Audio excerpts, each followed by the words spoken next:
here, but a seconder or anybody would like to speak that motion might now work their way over to the microphone in zone 1. Could we have a spotlight on where that is? And that way, when we get to that point of the program, if anybody that would like to speak to the motion that was in the proxy statement, if you'll work your way over to the microphone there, then we'll be ready at the time.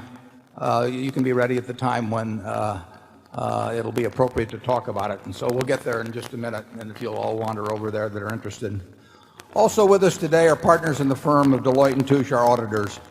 They are available to respond to appropriate questions you might have concerning their firm's audit of the accounts of Berkshire. Mr. Forrest Crutter is Secretary of Berkshire. He will make a written record of the proceedings. Ms. Becky Amick has been appointed Inspector of Elections at this meeting. She will certify to the count of votes cast in the election for directors. The named proxy holders for the meeting are Walter Scott Jr. and Mark D. Hamburg. We will conduct the business of the meeting and then adjourn the formal meeting. After that, we will entertain questions that you might have. Does the Secretary have a report of the number of Berkshire shares outstanding entitled to vote and represented at the meeting? Yes, I do. As indicated in the proxy statement that accompanied the notice of this meeting that was sent by first-class mail to all shareholders of record on March 6, 2002, being the record date for this meeting, there were 1,323,707 shares of Class A Berkshire Hathaway common stock outstanding, with each share entitled to one vote on motions considered at the meeting, and 6,290,415 shares of Class B Berkshire Hathaway common stock outstanding, with each share entitled to 1/200th of one vote on motions considered at the meeting. Of that number, 1,130,455 Class A shares and 5,260,231 Class B shares are represented at this meeting by proxies returned through Thursday evening, May 2nd. Thank you. That number represents a quorum, and we will therefore directly proceed with the meeting. First order of business will be a reading of the minutes of the last meeting of shareholders. I recognize Mr. Walter Scott, who will place a motion before the meeting. I move that the reading of the minutes of the last meeting of the shareholders be dispensed with and the minutes be approved. Do I hear a second?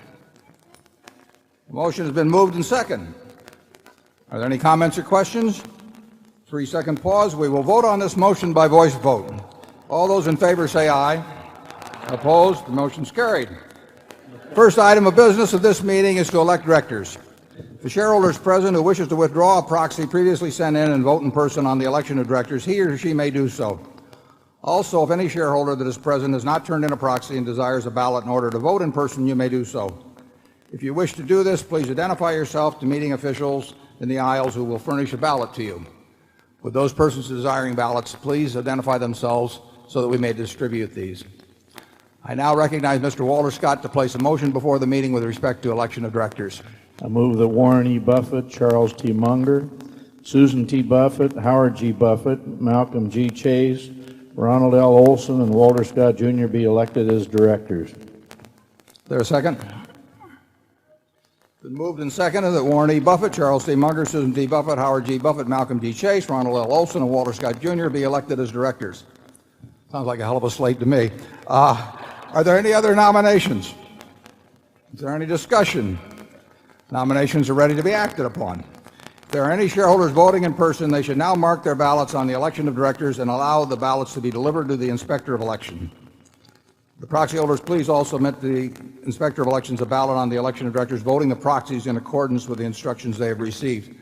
Now, I will have to say at this point, deviating from my script, that in the spirit of disclosure which now permeates the corporate world, I have a tally here from yesterday as to the number of votes each director has received, and I won't give the affirmative votes, but the total, basically negative votes, it's a withhold vote.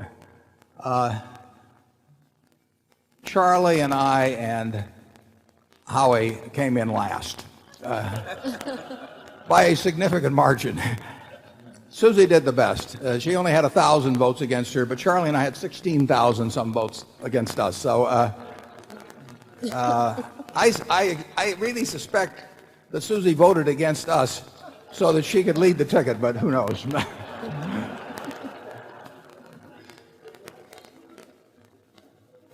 Ms. Amick, when you're ready, you may give your report.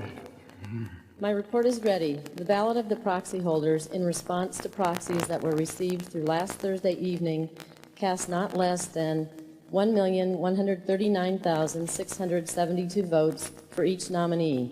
That number far exceeds a majority of the number of the total votes related to all Class A and Class B shares outstanding. The certification required by Delaware law of the precise count of the votes, including the additional votes to be cast by the proxy holders in response to proxies delivered at this meeting, as well as any cast in person at this meeting, will be given to the Secretary to be placed with the minutes of this meeting. Thank you, Ms. Amick. Warren E. Buffett, Susan T. Buffett, Howard G. Buffett, Malcolm G. Chase, Charles T. Munger, Ronald L. Olson, and Walter Scott, Jr. have been elected as directors. Next.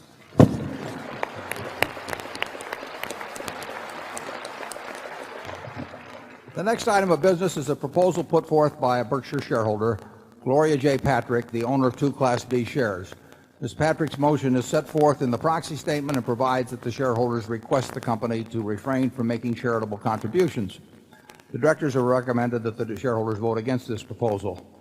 We will now open the floor to recognize Ms. Patrick or her designee to present her proposal. And I believe we have Mr. Mosier at the microphone in area 1 to speak to make the proposal and speak to it.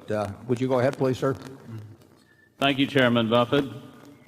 I apologize if this is a little loud. I was told I would have to really project, but I think you can hear me up there on the stage, and I hope you can hear me up in the rafters.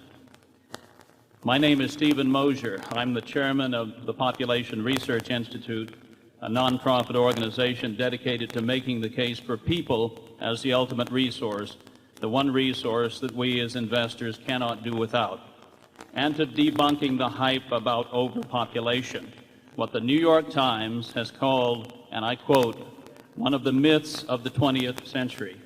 Of course, we're now living in the 21st century.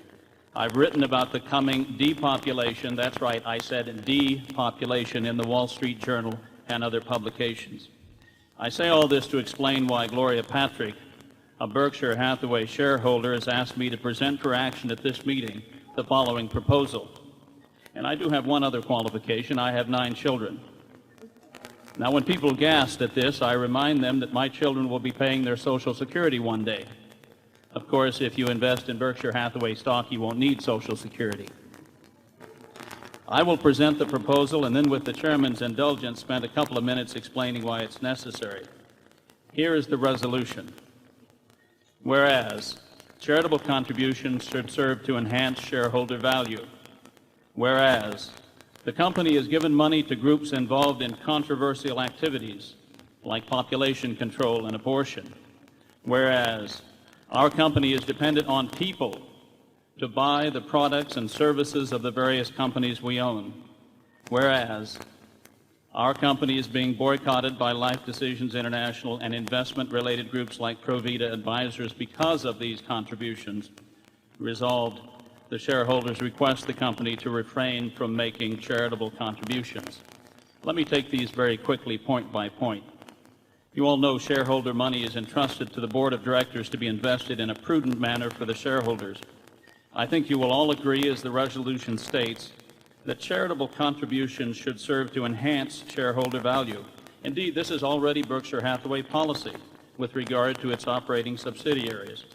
As Chairman Buffett explained in his chairman's letter of last year, quote, we trust our managers to make gifts in a manner that delivers commensurate, tangible, or intangible benefits to the operations they manage. We did not invest money in this company so it could be given to someone else's favorite charity. I think you will also likewise agree that activities like population control and abortion are controversial.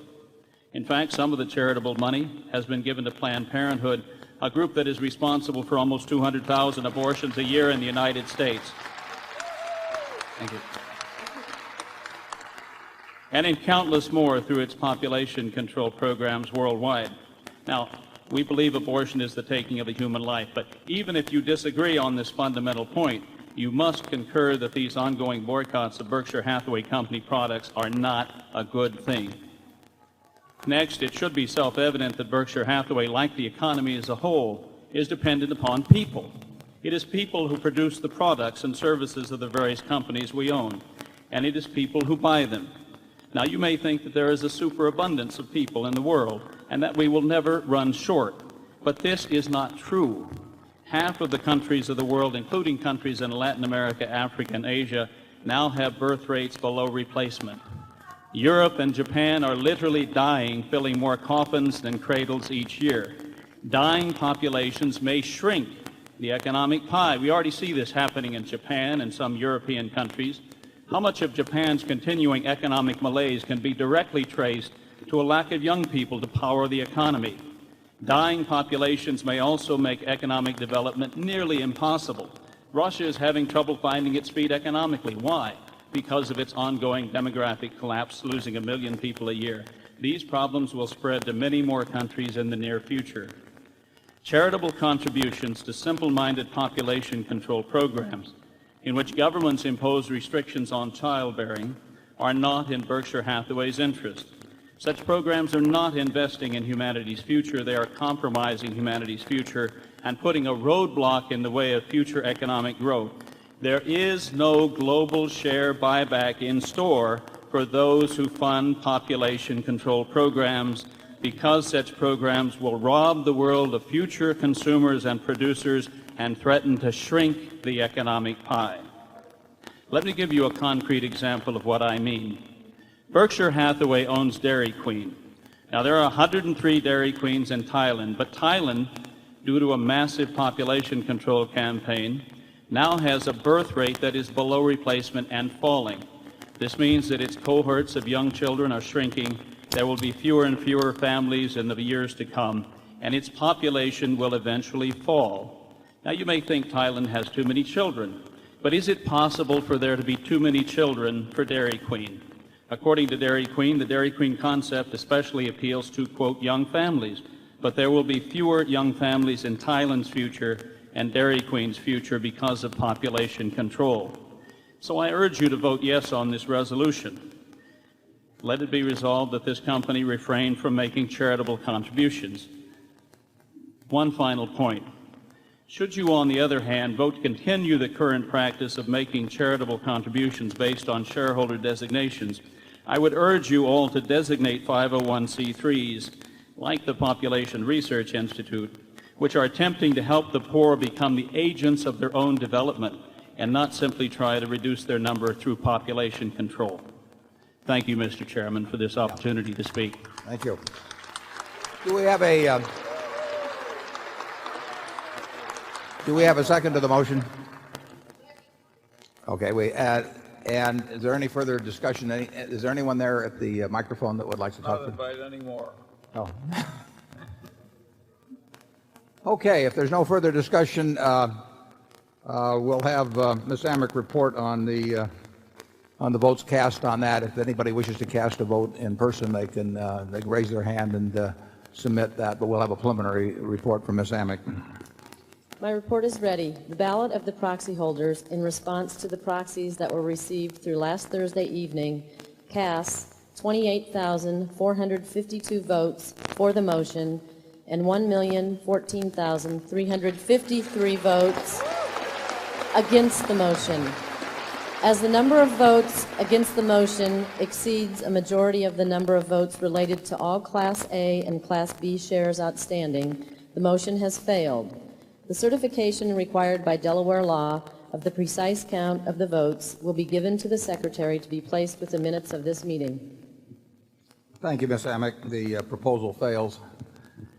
After adjournment of the business meeting, I will respond to questions that you may have that relate to the businesses of Berkshire but do not call for any action at this meeting.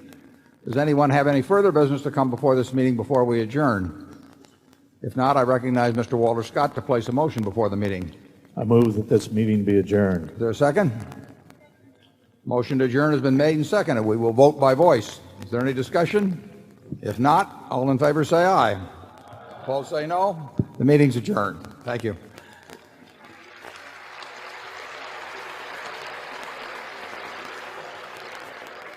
Now, before we get on to the questions, and when we get to the questions, we will move through various zones sequentially. There are just a few special guests that I would like to recognize. And because of the crowd, I've not had an opportunity to make sure all of these special guests are here, but we will find out here shortly. The first guest, and I hope very much he's here. He was planning to be here. It was let's see, 48 years ago, this July or so, well, about June, I got a letter from Ben Graham, who I'd been pestering for a job for about 3 years and getting no place. And Ben said, next time you're in New York, come in and talk to me. So I was there about 10 hours later. I didn't have a NetJets plane then, so it took a little longer. And I went in to see Ben, and he offered me a job. And I took it on the spot. I didn't ask what the salary was or anything else. And a month or two later, the family joined me. I had my daughter was already born, and Susie was pregnant with Howie, and we moved back there, and I went to work for Graham Newman Corp. And one of my three bosses, I had three bosses,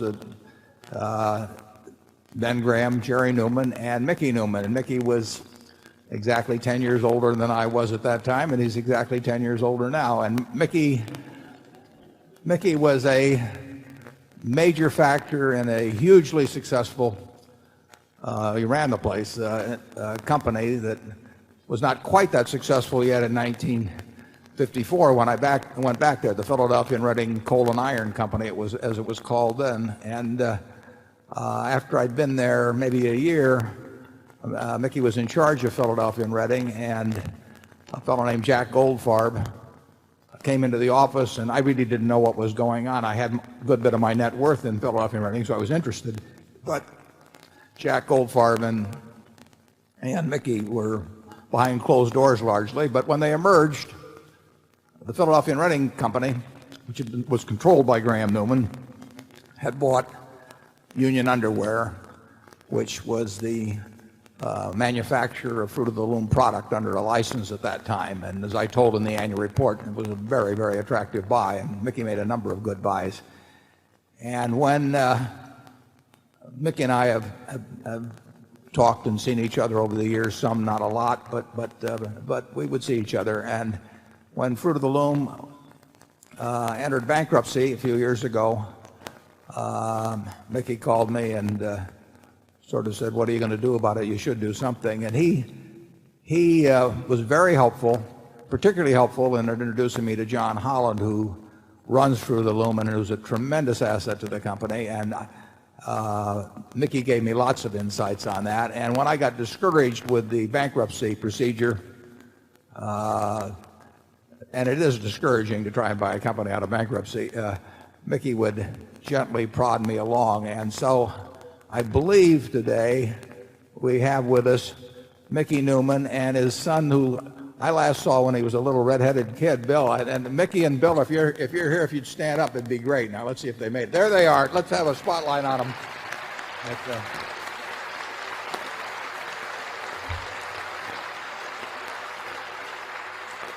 I can't see very well from here whether Bill's still red-headed, but Mickey is 81, believe it or not. You won't believe it if you meet him, and he's been a tremendous help and a great friend over the years.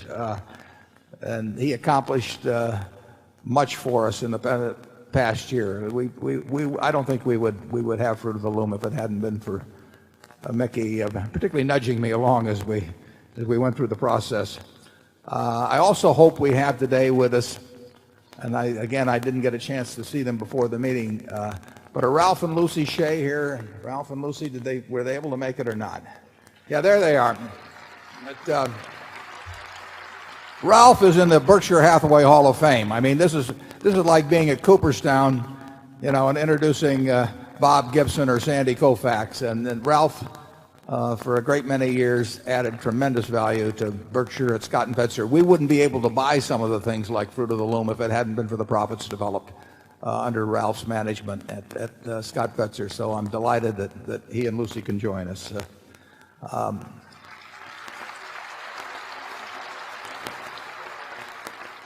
I believe, and I hope we have Larry and Dolores Brandon. Are they here? Could be.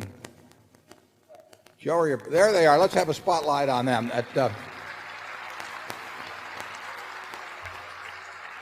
Dolores is also known as Dutchie, but we call her Saint Dutchie at Berkshire headquarters because she gave birth some years ago to Joe Brandon, and Joe has been doing a fabulous job for us at General Re. He took over early in September.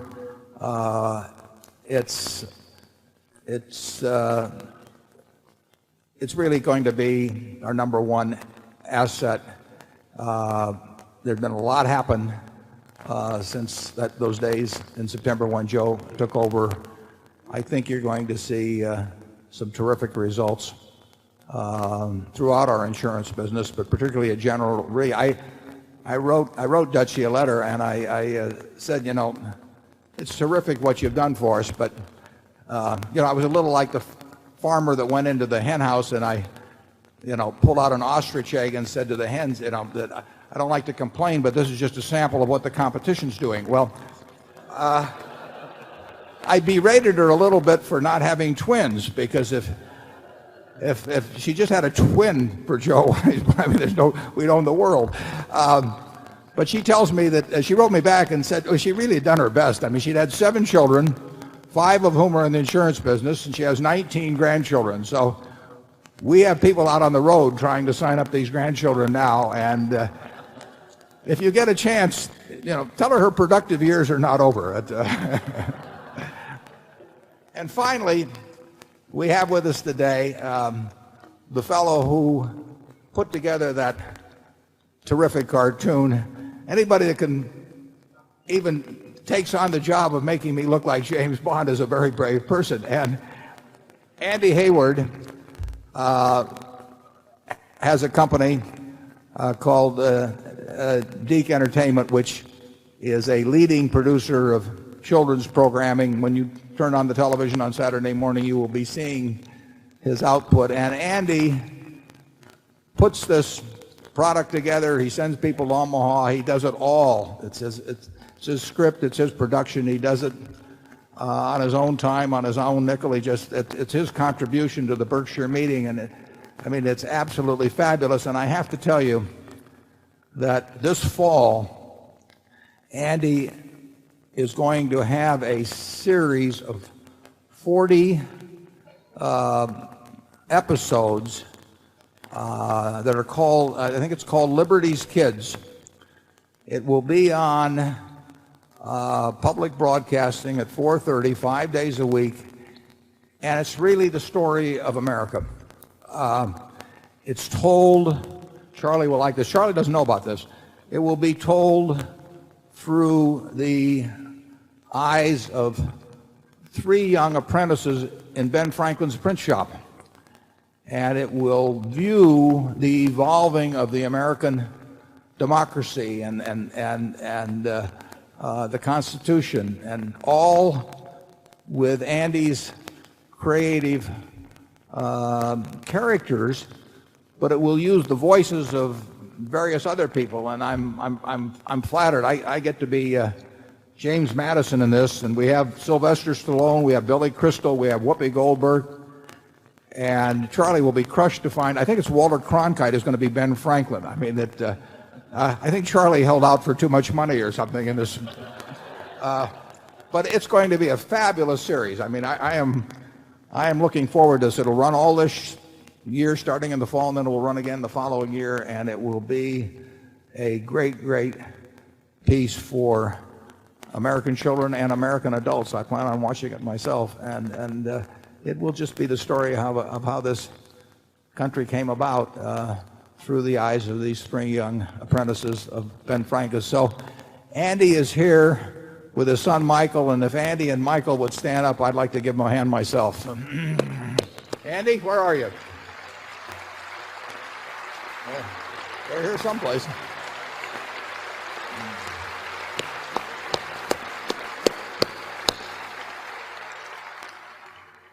We've got a lot of other special guests, but they're up here in our manager sections. You saw them up on the screen. They're the people that make this place work. We have a larger and better cast this year than we've had even in the past, and it'll grow in the future. This is a company of managers, and we confess to how little we do around headquarters, as you saw in the movie, and we now have, I think, I'm not sure of the exact number, whether we had it's 130,000 now or something like that, people working all over the world in all kinds of occupations.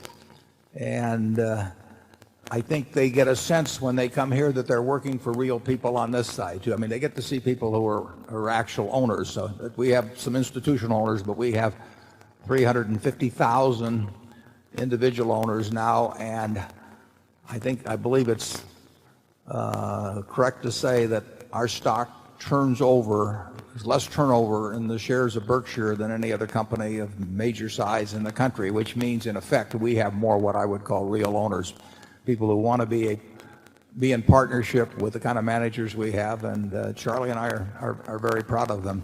Now we're going to get to the questions in just one second. I thought I would give you a little update on particularly the insurance aspects of the first quarter, because insurance cost us a lot of money last year. It's our main business. It's always going to be our main business. It's a very, very big business, and it's going to get bigger. And there were some special events of last year, and there were some mistakes of our own that made it a bad year for insurance last year. Our float last year cost us almost 13%, and that's a lot to pay for money. It's not our record. We had a period in the 80s when we ran into even more difficulties. But I think there's been I know there's been a change in the market. There's been a change to a degree in the culture at a very important unit, and I think that barring some really mega catastrophe, and we'll talk about those later possibilities, that we are I think we're doing pretty well. And if we could have the first chart,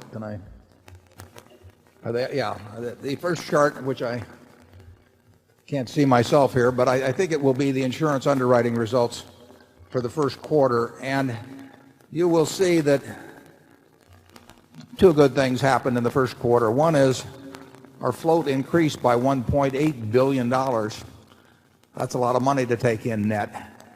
I don't think there's any company probably in the world that had a gain in float that was even close to that. And we actually achieved that with a small underwriting profit. So the float not only cost us nothing in the first quarter, but we had a gain of $1.8 billion in it. And all units contributed to that.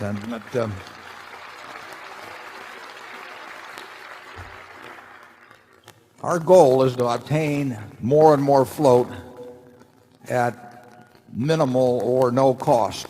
And there have been a number of years in the past when we've run an underwriting profit, which means that the use of that money is essentially free, or even better than free. And we've had one very bad year and a couple of so-so years before that.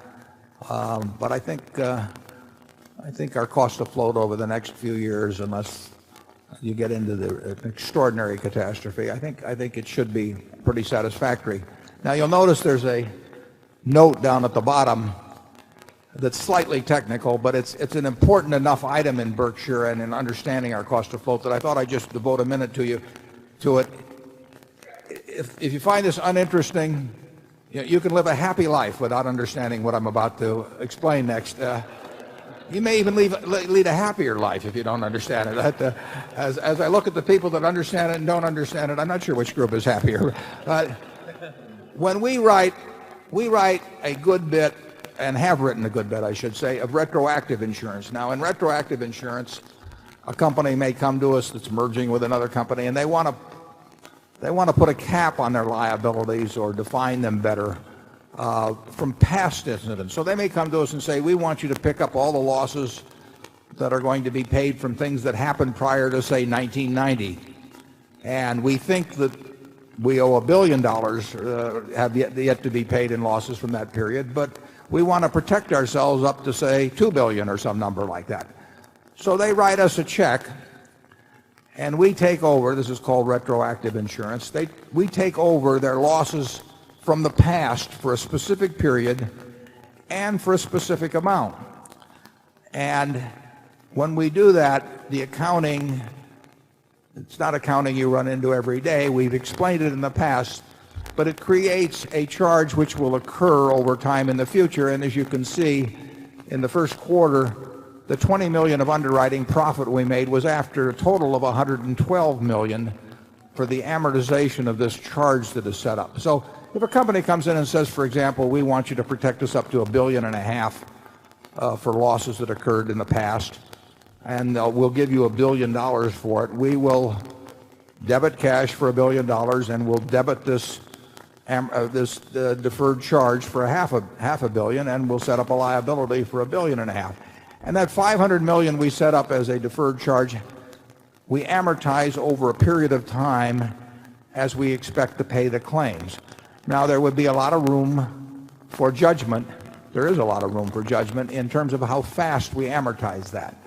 We try to be conservative. We make an estimate of when we will pay those claims and how much we will pay, and we try to amortize it over a reasonable period. I've got another slide that shows how those amortization charges will work over time. And we're going to put these slides on the internet because we feel that our shareholders should understand the impact of these charges that will come against underwriting profits. In the year 2002, we will have a $400 million plus charge for this. It's built into the figures now. And if we do $20 billion of premium volume, that's about a 2% charge. So to have our float be cost-free, we have to make $400 plus million on underwriting elsewhere in order to offset that. And as you can see, we did that the first quarter, and we'll find out whether we do it for the full year. It's not many companies do this kind of business, and it's a big item with us, so I really want all the shareholders to understand it, and for that reason, we'll put it on the internet. I should emphasize that in all of these contracts, we cap our liability. So a lot of these contracts apply to liabilities that primarily, or not primarily, but in a significant way, and often primarily, arise from asbestos. But when you read about asbestos claims accelerating and all of that, the numbers are capped in our case, so in all of these contracts. So we really don't care whether we pay it on an asbestos claim or whether we pay it on an old auto liability claim or whatever. The question is whether we've been correct in estimating the speed at which we will pay. And in some cases, we may pay even less than our maximum amount. So anyway, that's available for those of you who previously were unhappy not understanding this and now are thrilled to know how it all works. Now, the final item, which is a little easier to understand, is we talked in the annual report about how we expected growth to resume at GEICO, and I've put up, again, I can't see whether they're up there, but I assume that we have the GEICO policies in force figure and the increase by, Charlie hasn't seen these as a matter of fact, so I'll give him the slides. And as you can see, growth, not at the rates of a couple of years ago, but quite a turnaround from last year. Growth is resumed at GEICO in a reasonable way. We figure each policyholder of a preferred nature is worth $1,000 to us, at least. And so if we add 40,000 policyholders in a month, we've created, in our view, $40 million of value. And of course, we have the earnings and the float and so on that goes with it. As you'll noticed on the first slide, GEICO operated at a significant underwriting profit in the first quarter. So all of its float was free, and its float has continued to grow. You saw one of our little squirrel ads there, which I liked. We are not getting a whole lot more inquiries than a year ago, but we're closing a significantly higher percentage of those that call. So our growth has been picking up because our closure rate has increased quite substantially, and our retention rate of old policyholders also is increasing month by month. So we've got two trends that are quite favorable in terms of adding business, and the third one of adding more inquiries is something that we are working on, and we're delighted to spend a lot of money on it if we can figure out the way to spend it intelligently. But the increase in the retention ratio, the increase in the closure ratio is resulting in very decent growth at GEICO, and it's growth in all of our categories, in the preferred class and the standard class and the non-standard class of business, whereas last year the latter two fell. Well, that's enough about the formal presentation. Now we're going to go in the various zones. I promised a young shareholder in Zone 1 that he would get to ask the first question, and that we're ready for Zone 1. Hello, Mr. Buffett and Mr. Munger. My name is David Klein-Rodick from Lincolnshire, Illinois. Thank you for letting me ask the first question. I wanted to say I am sorry for the loss of your friend, Mrs. Graham, last year. My question is, you have said that your favorite time to own a stock is forever, yet you sold McDonald's and Disney after not owning them for long. How do you decide when to hold forever and when to sell? And also, are you and Mr. Munger wearing Fruit of the Looms?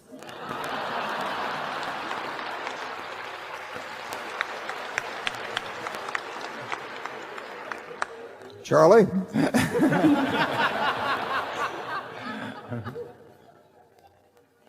I think I better answer the question. I can answer unequivocally, I am wearing Fruit of the Loom. And I'm not sure whether Charlie wears underwear, do you? I haven't bought any new underwear in a long time, and therefore I'm inappropriately attired. He's waiting for a discount. Don't let him kid you. Well, the answer, it's a very good question about selling. I mean, it's not our natural inclination to sell. And on the other hand, and we have held the Washington Post stock since 1973. I've never sold a share of Berkshire, having bought the first shares in 1962. And we've held Coke stock since 1988. We've held Gillette stock since 1989. Held American Express stock since 1991. We had actually previously been an American Express in the 60s and Disney. So there are companies we're familiar with. We generally sell, well, we would sell if we needed money for something else, but that has not been the problem in the last 10 or 15 years. 40 years ago, my sales were all because I found something that I liked even better. I hated to sell what I sold, but I also didn't want to borrow money. So I would reluctantly sell something that I thought was terribly cheap to buy something that was even cheaper. Those were the times when I had more ideas than money. Now I've got more money than ideas, and that's a different equation. So now we sell really when we think that when we're reevaluating the economic characteristics of the business. In other words, if you take don't want to name names, but take a stock we've sold of some sort. We probably had one view of the long-term competitive advantage of the company at the time we bought it, and we may have modified that. That doesn't mean we think that the company is going into some disastrous period or anything remotely like that. We think McDonald's has a fine future. We think Disney has a fine future, and there are others. But we probably don't think that their competitive advantage is as strong as we might have thought, as we thought it was when we initially made the decision. That may mean that we were wrong when we made the decision originally. It may mean that we're wrong now, and that their strengths are every bit as what they were before.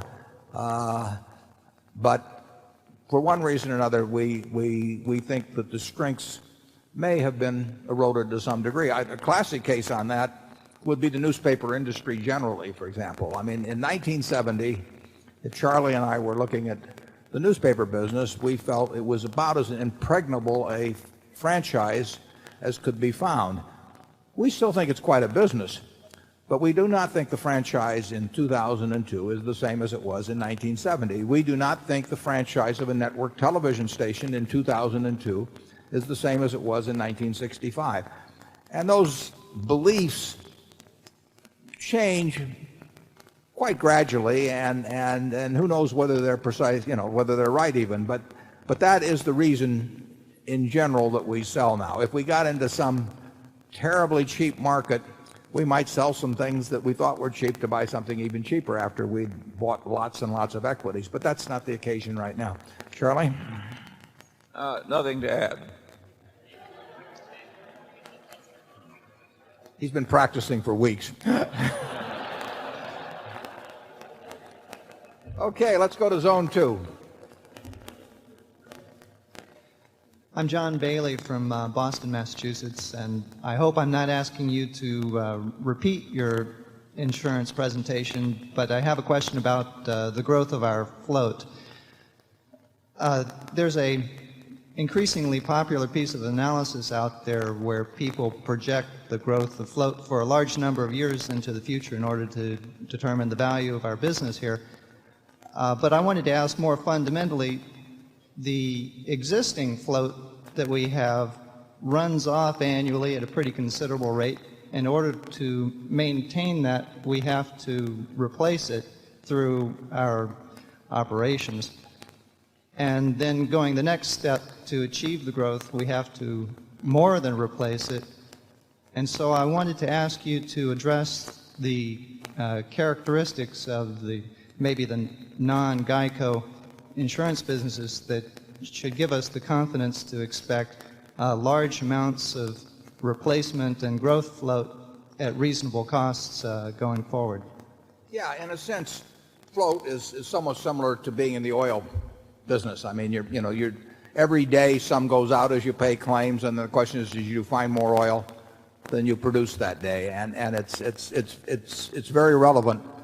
It's a good question to, what is the permanence of the float? What is the cost of the float? What's the likelihood of it growing? Could it actually run off? As you saw up on the slide, we have $37 billion plus of float. I think we have more float in our property casualty business. A little bit of that float is in General Re's life and health business, but very small. So basically you're looking at property casualty float when you look at that $37 billion. I believe that's more than any company has in the United States, and it's possible, I haven't checked Swiss Re in Munich, but it's even possible it's larger than anybody in the world. Now, if you go to 30th and Harney Street here in Omaha, you'll see National Indemnity's building. It's the same building that was there when we bought the company in 1967 from Jack Ringwalt, when it had maybe 12 million of float.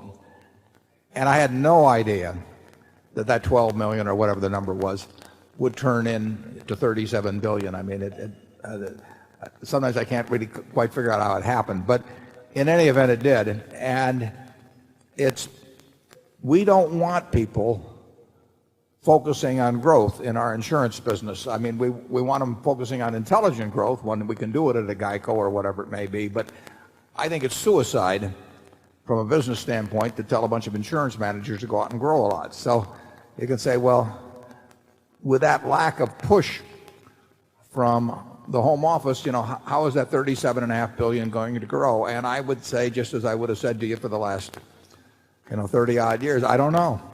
But I think that, well, I can tell you this, that our float would have less natural runoff than the float from just about any company in the world. I mean, we have a longer duration to our float because it arises from these retroactive contracts and from reinsurance, long-tail reinsurance, and that sort of thing. So our float has less natural erosion than just about any that I know of in the world. But it erodes. It is a long-lived oil field, but we're pumping it every day.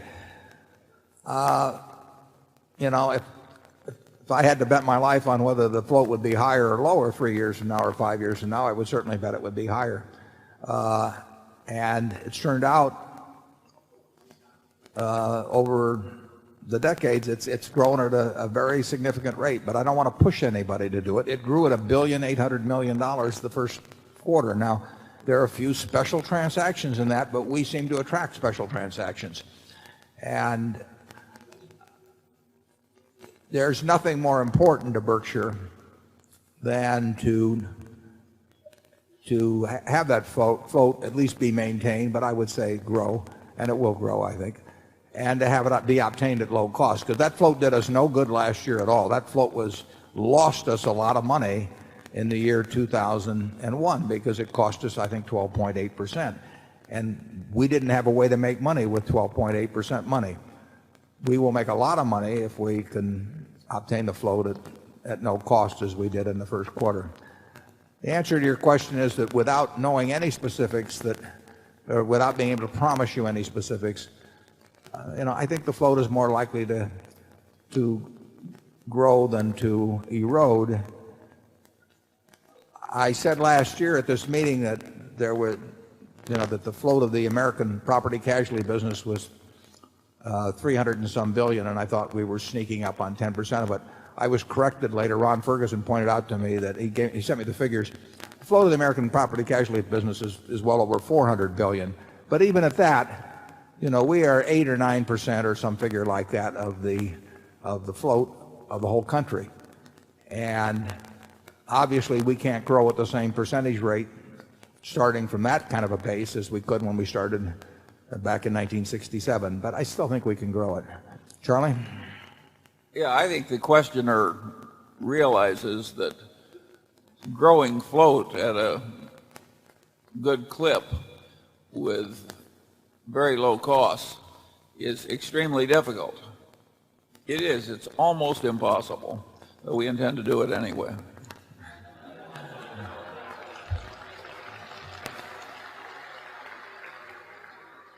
Of the two variables, though, the most important thing to do is to focus on getting it at a very low cost.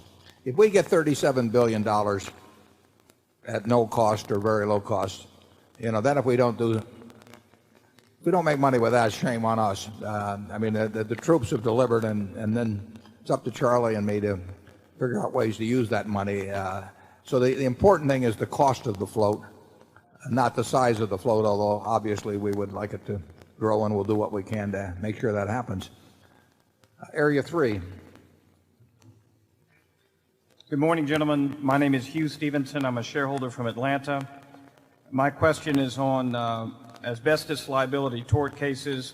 It seems like this is growing to be a bigger and bigger problem, including more and more companies, including a number of companies in the Dow Jones 30 Industrials.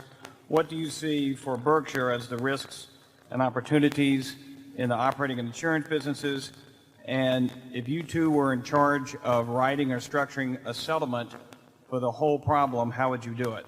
Okay, I'm going to let Charlie tackle most of that because we've both done a lot of thinking on it. I think Charlie's thinking is, I know it's better and it may even be more extensive. Asbestos, as I mentioned, in some of these retroactive contracts is a big part of the liability, but it really doesn't make any difference unless it's much more dependent on the speed of payment than the amount of payment. We are capped on all those type of contracts. So there's a figure in the annual report about aggregate asbestos and environmental liability, and that number may look quite big compared to some other insurance companies, but most of that there's a limit on. And it's a good thing because asbestos continues to explode. It's just, we talked about it last year at this meeting, and I said no matter how bad you thought it was going to be worse, and it has been worse, and it will be worse. And you make a very good point when you bring up the fact that many companies that are thought to be or have been thought to have been insulated from the asbestos litigation have now been dragged in one way or another, and that won't stop either. Ironically, it's not impossible that asbestos litigation actually produces some opportunities for Berkshire in terms of buying companies out of bankruptcy free of their asbestos liabilities. We did that, although it occurred much earlier in the case, but we bought Johns Manville, which was my memory was the first major company, really big company, to go into bankruptcy and be forced there by asbestos liability. That happened back in the early 80s. And that subsequently, they were cleansed of their liability by, in effect, giving a very high percentage of the company and its debt to the plaintiffs and their lawyers, I might add. And when we came along a year ago, I mean, that was all past history. But we probably wouldn't own the Johns Manville Company if it hadn't been for some asbestos litigation that started 20 years ago or more. And we may see actually more companies that end up in Berkshire that have been forced into bankruptcy through asbestos. But it's really a cancer on the American corporate world, and it's one that's growing, and I think I'll let Charlie talk about it. Well, the asbestos liability situation in the country has morphed into a very disadvantageous situation where there's an enormous amount of fraud, and the wrong people are getting money, and there are vast profits for people who are arranging the fraud. And so it isn't a good situation. There's also real liability to people who have serious injuries, and some of those people are being deprived because the meritless claims are taking so much of the money that there isn't adequate money in many cases for the people who've had the worst injuries. The Supreme Court has practically invited Congress to please step in and create a solution, but deterred by the plaintiff's contingency fee bar, Congress has refused to do anything. This is not a good situation, and any of you who can do anything about it, I would encourage you to do so. What do you think it'll look like in 5 years, Charlie?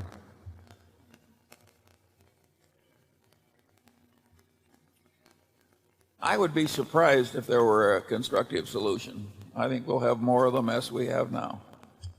It's huge, too. I mean, there are companies that some of you may own stock in that have huge potential liabilities.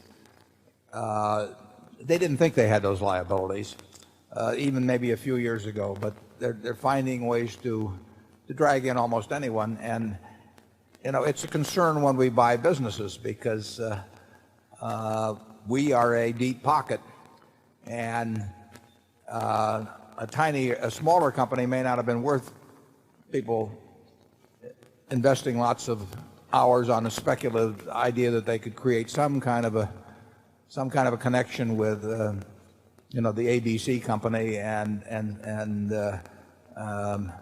hundreds of thousands of people that are claimed to be sick. But it gets more interesting if Berkshire, it could get more interesting if Berkshire's involved. So it's a real problem for corporate America, and they have not been able in effect to come up with a solution. There was a solution, as I remember, and the Supreme Court didn't allow it. Isn't that right, Charlie? That's right. Yeah. We will be very careful, both in our insurance operations, but just as importantly in our acquisitions and all of that, in terms of avoiding unnecessary exposure to asbestos liability. I'm not terrified at all about our insurance operation in terms of what's there from the past. I'm not saying that I know with any precision what the amounts will be, but that is not at the top of my list. But essentially, you will have a plaintiff's bar that, going beyond asbestos, will try to turn any kind of human adversity into a claim against somebody that's got a lot of money. And that's going on with mold. I mean, you may have seen Ed McMahon is suing his insurer for $20 million for the mold in his house. I just wish I could get some of that mold. I mean, you probably have it. Yeah. I hope you're referring to the house. Okay. Area 4. Good morning. My name is Ted Friedman. I'm from Cincinnati, Ohio. You said in the 1996 annual report that most investors will find that the best way to own common stocks is in an index fund that charges minimal fees. Two questions. First, there are a lot of different index funds that hold different baskets of stocks. What criteria would you use or recommend to select an appropriate index fund? Second, the price-to-earnings ratio of the S&P 500 is significantly higher than its historical average. What benchmark should an investor use in purchasing this index? Yeah, I would say that in terms of the index fund, I would just take a very broad index. I would take the S&P 500 as long as I wasn't putting all my money in at one time. If I were going to put money into a index fund in relatively equal amounts over a 20 or 30-year period, I would pick a fund, and I know Vanguard has very low costs. I'm sure there are a whole bunch of others that do. I just haven't looked at the field. But I would be very careful about the costs involved. Because all they're doing for you is buying that index. I think that the people who buy those index funds on average will get better results than the people that buy funds that have higher costs attached to them, because it's just a matter of math. If you have a very high percentage of funds being institutionally managed, and a great many institutions charge a lot of money for doing it and others charge a little, they're going to get very similar gross results but different net results. And I recommend to all of you reading John Bogle's written a couple of books in the last 5 years, and I can't give you the titles, but they're very good books, and anybody investing in funds should read those books before investing, or if you've already invested, you still should read the books, and it's all you need to know really about fund investing. So I would pick a broad index, but I wouldn't toss a chunk in at any one time. I would do it over a period of time, because the very nature of index funds is that you are saying, I think America's business is going to do well over, or reasonably well over, a long period of time, but I don't know enough to pick the winners, and I don't know enough to pick the winning times. There's nothing wrong with that. I don't know enough to pick the winning times. Occasionally I think I know enough to pick a winner, but not very often. And I certainly can't pick winners by going down through the whole list and saying this is a winner and this isn't, and so on. So the important thing to do, if you have an overall feeling that business is a reasonable place to have your money over a long period of time, is to invest over a long period of time and not make any bet implicitly by putting a big chunk in at a given time. As to the criteria as to when you should or shouldn't, I don't think there are any great criteria on that. I don't think price-earnings ratio, determines things. I don't think price-book ratios, price-sales ratios. I don't think there's no single metric I can give you, or that anyone else can give you, in my view, that will tell you this is a great time to buy stocks or not to buy stocks or anything of the sort. It just isn't that easy. That's why you go to an index fund, and that's why you buy over a period of time. It isn't that easy. You can't get it by reading a magazine. You can't get it by watching television. You can't. You'd love to have something that said, if PEs are 12 or below or some number you buy, and if they're 25 or above you sell. It doesn't work that way. It's a more complex business than that. It couldn't be that easy when you think about it. So if you are buying an index fund, you are protecting yourself against the fact that you don't know the answers to those questions, but that you think you can do well over time without knowing the answers to those questions, as long as you consciously recognize that fact. And I would, if you're a young person and you intend to save a portion of your income over time, I just say pick out a very broad index, and I would probably use the S&P 500, because I think if you start getting beyond that, you starting to think you should be in small caps this time and large caps that time, or this foreign stock. And as soon as you do that, you're in a game you don't know. You're not equipped to play in all candor. That would be my recommendation. Charlie? I think his second worry is that common stocks could become so high-priced that if you bought index funds, you wouldn't expect to do very well. I didn't think I'd live long enough to think that was likely to happen, but now I think that may happen. But probably what you're saying there is that they could get to a level and they'd have to be at a sustained level like that for a long time. They could be there and stay there for a long time. In which case you might make 3 or 4%. But would there be anything way better than that around under those circumstances anyway? And pass the peanut brittle, please. Well, in Japan, where something like this happened, the return from owning a nice index over the last 13 years or so is negative. Can something as horrible as that happen here? I mean, is it conceivable? I think the answer is yes.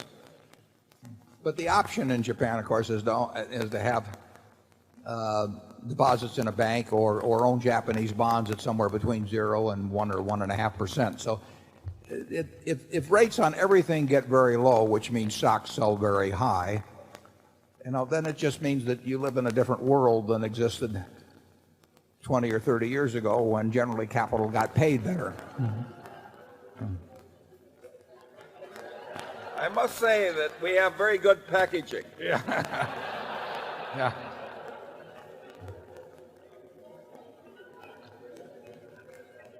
Normally he does this in a less formal manner, but he's on his good behavior today. We're protecting the integrity of the peanut brittle. That is true. The package, the nature of anything with butter in it, is that it starts going downhill from the moment you make it, and therefore this packaging has to be extraordinary in order to meet the quality standards that Charlie and I insist on. Okay, we'll go to zone 5.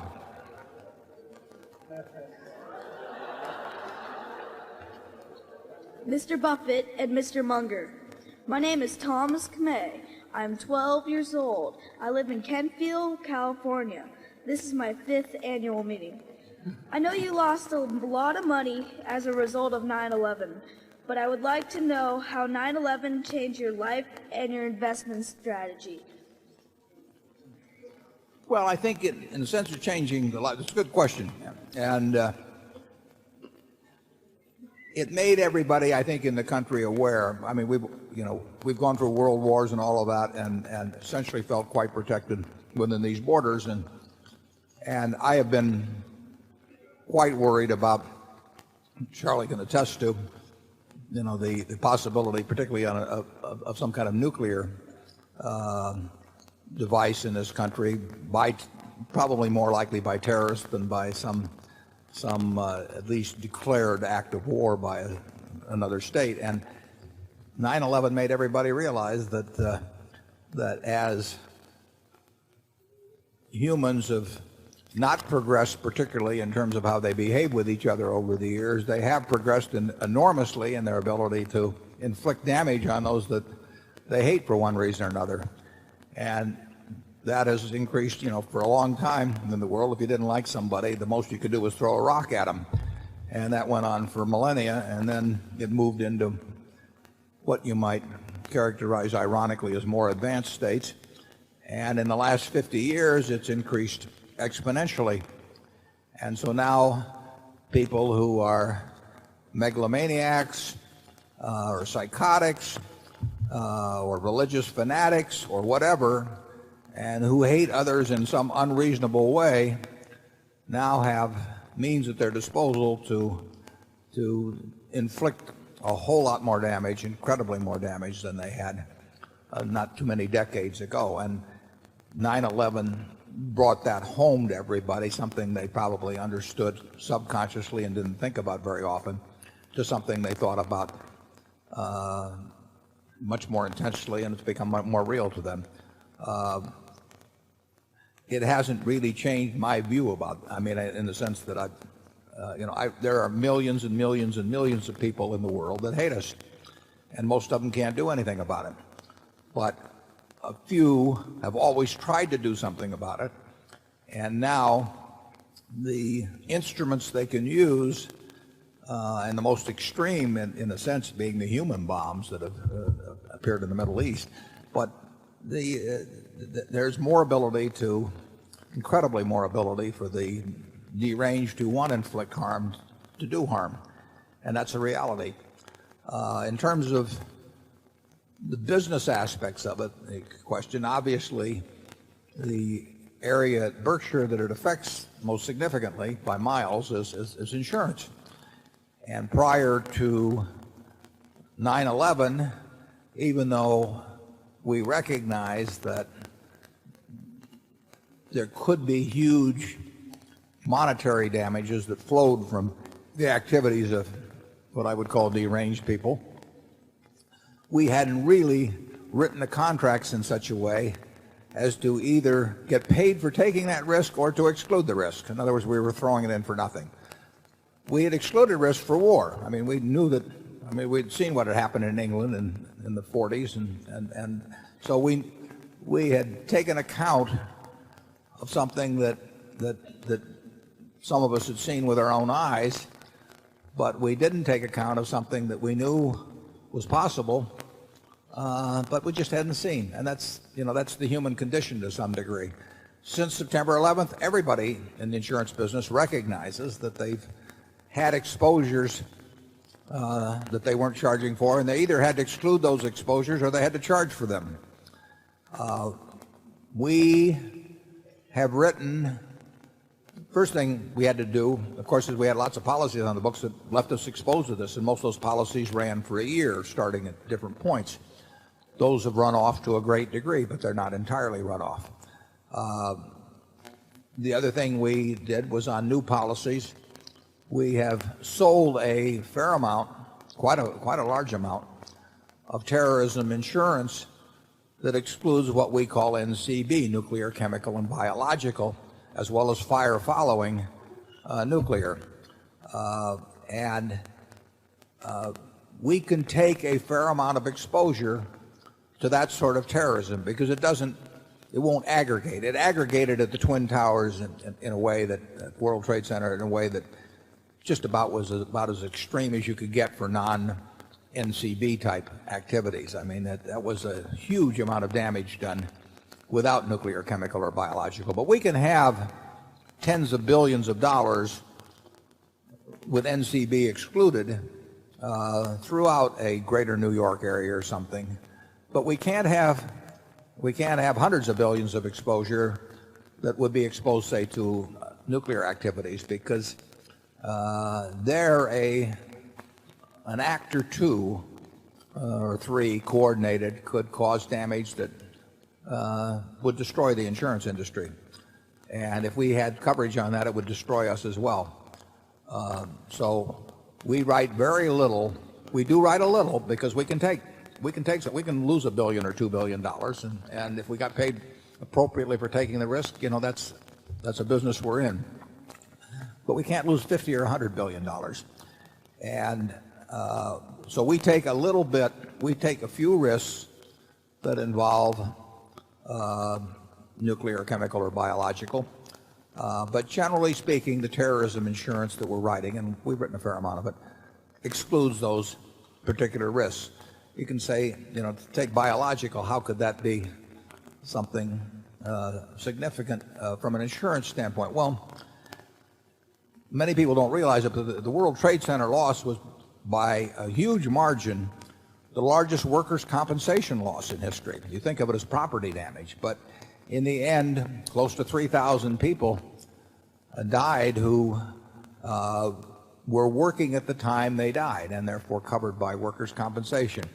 If the same thing had happened at Yankee Stadium while they were all watching a baseball game or some other place, they wouldn't have been covered by workers' compensation. So it was happenstance to some degree.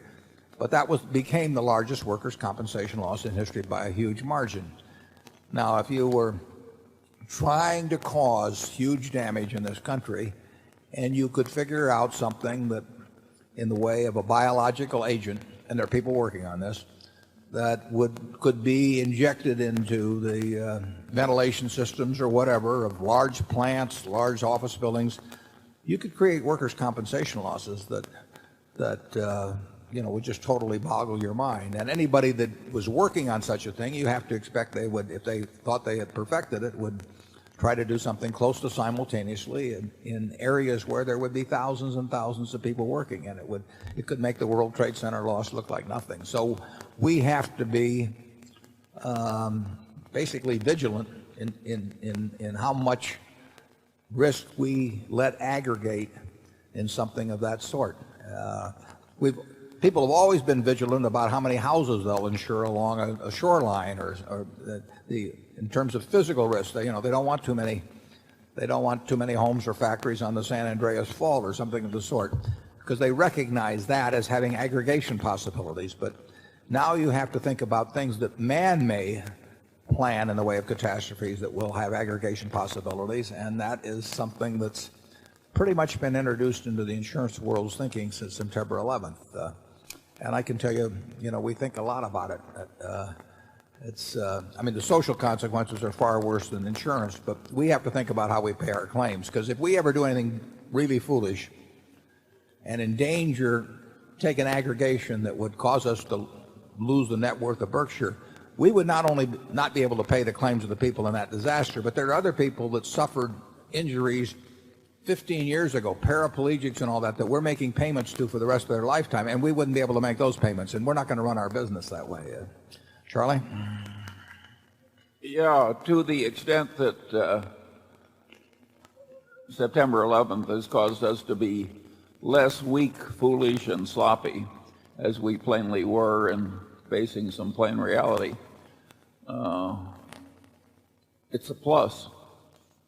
We regret, of course, what happened, but we should not regret at all that we now face reality with more intelligence. This inconvenience that we all have, this tightening of immigration procedures, etc., should have been done years ago. The most important thing in investments is not having a high IQ, thank God. I mean, the important thing is realism and discipline. And you don't need to be extraordinarily bright to do well in investments if you are realistic and disciplined. And the same thing applies in insurance underwriting. It is not some arcane science that, the ability to do successfully is given only to a few, or which requires the ability to do mathematics have very little to do with it. There's an understanding of probabilities and all that, kind of a gut understanding that's important, but it does not require the ability to manipulate figures. It does not, you could do it without calculus. You can really do it with a good understanding of arithmetic and an inherent sense of probabilities. And as Charlie says, to the extent that I think we've always, from the investment standpoint, if we've had any distinguishing characteristics, it would be that in terms of realism and discipline. And generally that means defining what you don't know. In insurance underwriting, it's the same thing. You have to be realistic about what you can understand and what you can't understand, and therefore what you can insure and what you can't insure. And you have to be disciplined about turning down all kinds of offerings where you're not getting paid appropriately. And September 11th drove home those lessons and probably redefined getting paid appropriately in certain cases. Area 6. Hello, my name is Everett Puri. I'm from Atlanta. I wanted to ask you to comment on the relative PE multiples of bank stocks versus the S&P. They seem to be at 35 to 50-year relative lows to the S&P, and I was wondering if that's a result of a change in the market's perception of the forward growth rates of banks, or if the market has perceived that there's a change in risk there. You're asking about the performance of what group compared to the S&P? Banks. Banks?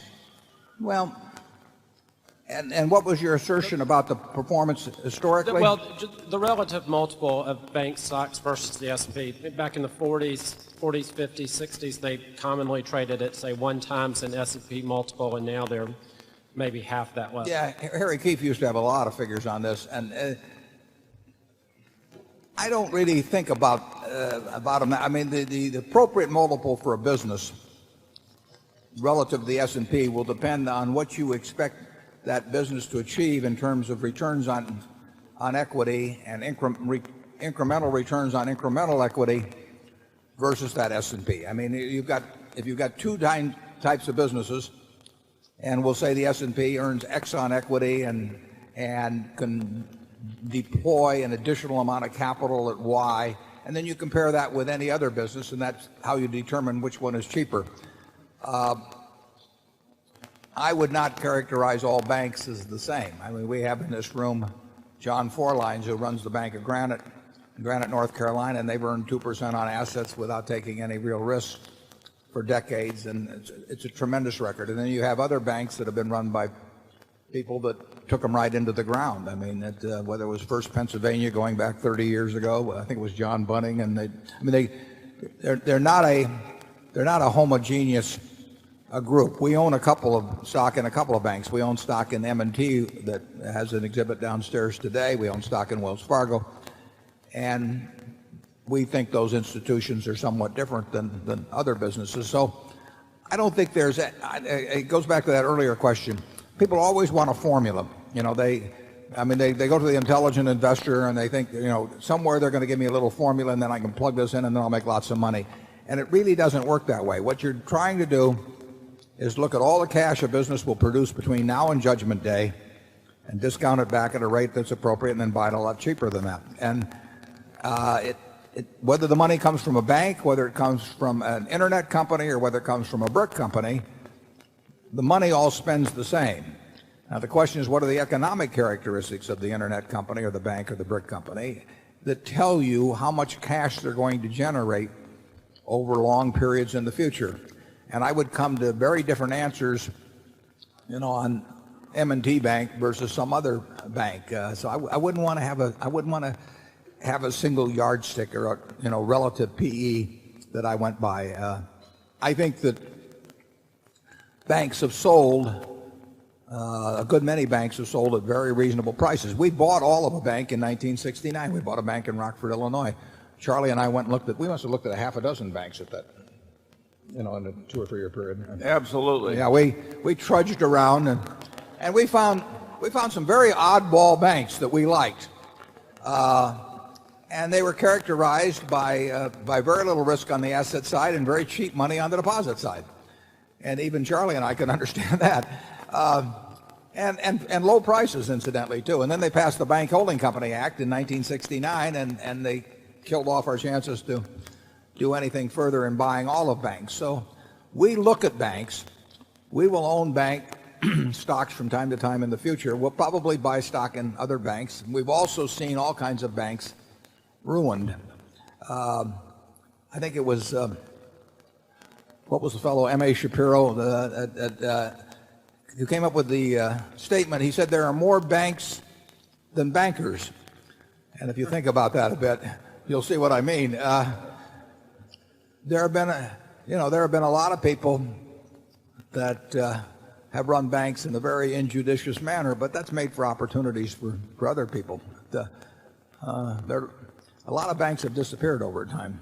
I mean, up in Buffalo, where Bob Wilmers runs M&T, there were some other very prestigious institutions that went right down the tubes, and a lot of that happened in the early 90s or late 80s.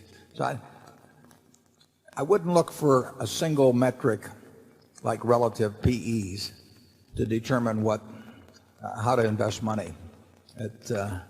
You really want to look for things you understand and where you think you can see out for a good many years in a general way as to the cash that can be generated from a business. And then if you can buy it at a cheap enough price compared to that cash, it doesn't make any difference what the name attached to the cash is. Charlie? Yeah, I think the questioner is maybe even asking the wrong people that question. I would argue that Warren and I have failed to properly diagnose banking. I think we underestimated the general good results that would happen because we were so afraid of what non-bankers might do when they were in charge of banks. There are a number of banks that over the last 5 or 6 years, on tangible net worth, a number of them have a lot of goodwill, but on tangible net worth have earned over 20% on equity. You would think that would be difficult for an industry to do dealing in a commodity like money, and of course the bankers will argue it's not a commodity, but it's got a lot of commodity-like characteristics. And you would think those kind of returns in a world of 6% long-term interest rates and much lower, you'd think that would be very hard.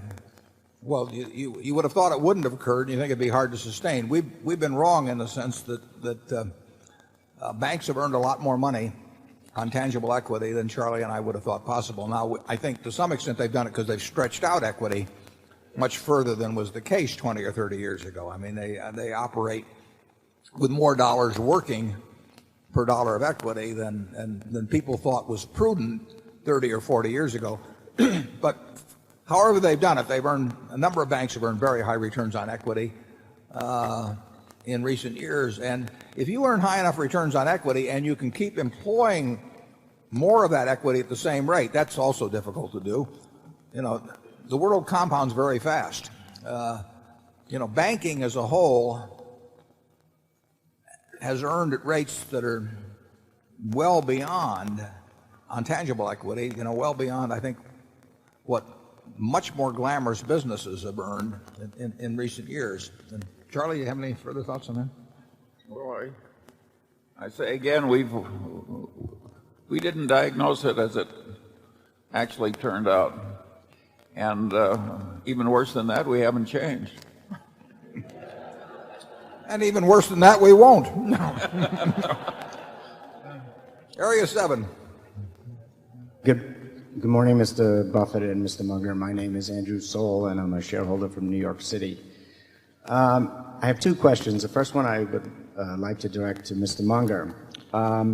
Pertaining to cash flow analysis, given the practices of the numerous corporations of deliberately fabricating cash flow numbers, which occurred in some of the telcos where they characterize like-kind exchanges as product sales, how do you ferret out this type of fraud? What do you recommend a shareholder or an individual investor to do, short of obtaining a degree in forensic accounting, to uncover this type of fraud? And the second question is, on a lighter note, what books would either of you gentlemen recommend to shareholders that you read this year that you liked? Yeah, I think you're asking for a lot if you want some simple way of not being taken in by the frauds of the world. If you stop to think about it, enormously talented people deliberately go into fraud, drift gradually into it because the culture carries them there. And the frauds get very sophisticated and they're very slickly done. I think it's part of the business of getting wisdom in life that you avoid getting taken by the frauds. And so I think you're asking a very good question, but I don't think there is any short answer. I think there are whole fields that you can just quit claim because it looks like there's too much fraud in it. And I think we do a lot of that, don't we, Warren? Yeah. How many times have we been defrauded in the last 20 years, right? Well, damn little that we can. It's amazing how little. Yeah. And I've always said that the guy who takes us is going to have a modest little office and modest demeanor, and he'll carry around Ben Franklin's autobiography, I can guarantee it. The kind of people who defraud us are not going to be the kind of people who are defrauding everybody else. Yeah, I mean, it's a very good question. It's tough to answer, but I will tell you that we haven't and we won't get defrauded often. Now, that mean we pass up a whole lot of other opportunities, too. But, for example, you raised the question about cash flow. I would say the number of times we're going to buy into a company, whether it's through stocks or through the entire company, where people are talking about EBITDA is going to be about zero. I mean, we start out with, if somebody's talking about EBITDA, if we take all the people in the world who have talked about EBITDA and all the people in the world who haven't talked about EBITDA, there are more frauds in the first group, percentage-wise, by a substantial margin, very substantial. I mean, it is it's just a start. Now, that isn't, it's very interesting to me. If you look at some enormously successful companies, Walmart, General Electric, Microsoft, you know, I don't think that term has ever appeared in their annual reports. I mean, they just, so when people are talking about that sort of thing, either they're trying to con you in some way or they con themselves to a great degree. I mean, or both. Yeah. Well, that often happens. I mean, if you set out to con somebody, after a while you con yourself, which is why some of the people in the internet stocks, you know, stayed with them. It's, if somebody is, if they think you're focusing on EBITDA, they may arrange things so that that number looks bigger than it really is. It's bigger than it really is anyway. I mean, the implication of that number is that it has great meaning. You take telecoms, they're spending every dime that comes in. I mean, in many cases, and it isn't cash flow. I mean, the cash is flowing out, but you know, you can look at the statement and there's billions of dollars supposedly in depreciation and so on, but you know, interest is an expense. Actually, taxes are going to be expense. Anybody that tells you that making a lot of money before taxes, that in terms of EBITDA, is meaningful, you know, you get depreciation by laying out money ahead of time. It's the worst kind of expense. We look for float, where we get the money and then pay out later on. But depreciation occurs because you buy an asset first and then you get the deduction later on. It's the worst kind of expense there is. And you start paying taxes when you actually make money and when the depreciation runs out at some point. So it just amazes me how widespread the usage of EBITDA has become, and I would say there have been people who have tried to dress up financial statements in a way to appeal to people who were impressed by such a number. Charlie and I have found actually that, at least to us, many of the crooks look like crooks. I mean, we have spotted, we haven't shorted them, but we have spotted a lot of frauds over the years in public companies, and years before, you know, that the roof fell in. And they usually are people that tell you things that are too good to be true, for one thing. I mean, they tell you very mediocre businesses are wonderful businesses for one reason or another, or they just have a smell about them, you know, and in effect, and wouldn't you say that's true, Charlie?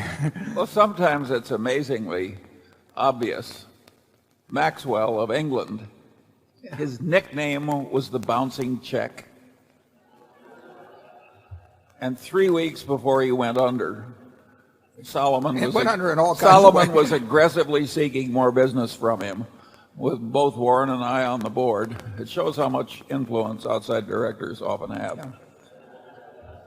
Yeah, Wall Street is... Imagine us extending credit to a guy whose nickname is the bouncing check. You'd think if you wrote it as satire, people would say it was too extreme to be funny.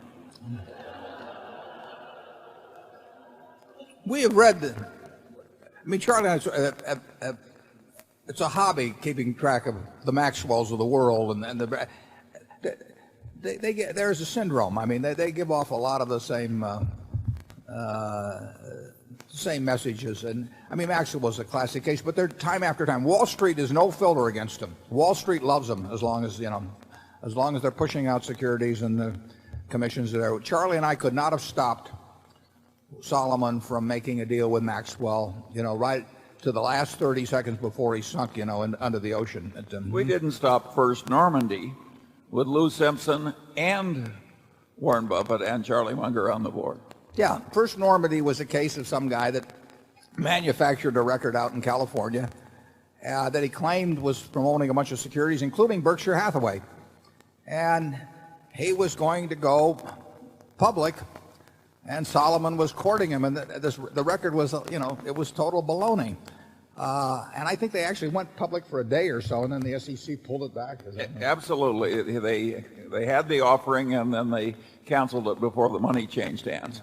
But it was a very embarrassing episode, and when we remonstrated against this obvious insanity, they told us the underwriting committee had approved it.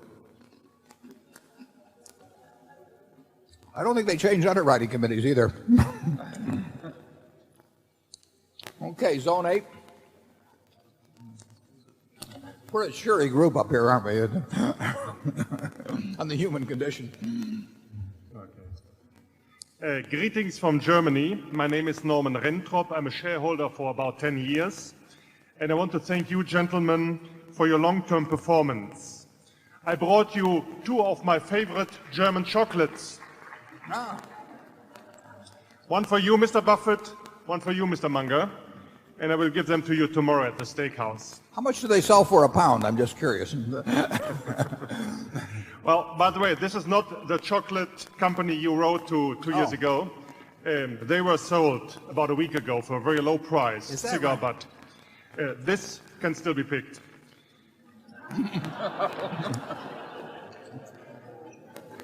My question is concerning that what you were just describing as smelling. And I mean, you told us in former shareholder meetings, if management loves money, do not invest. If they love what they do, preferably if they come tap dancing to the office every day, and all other things are right, then invest.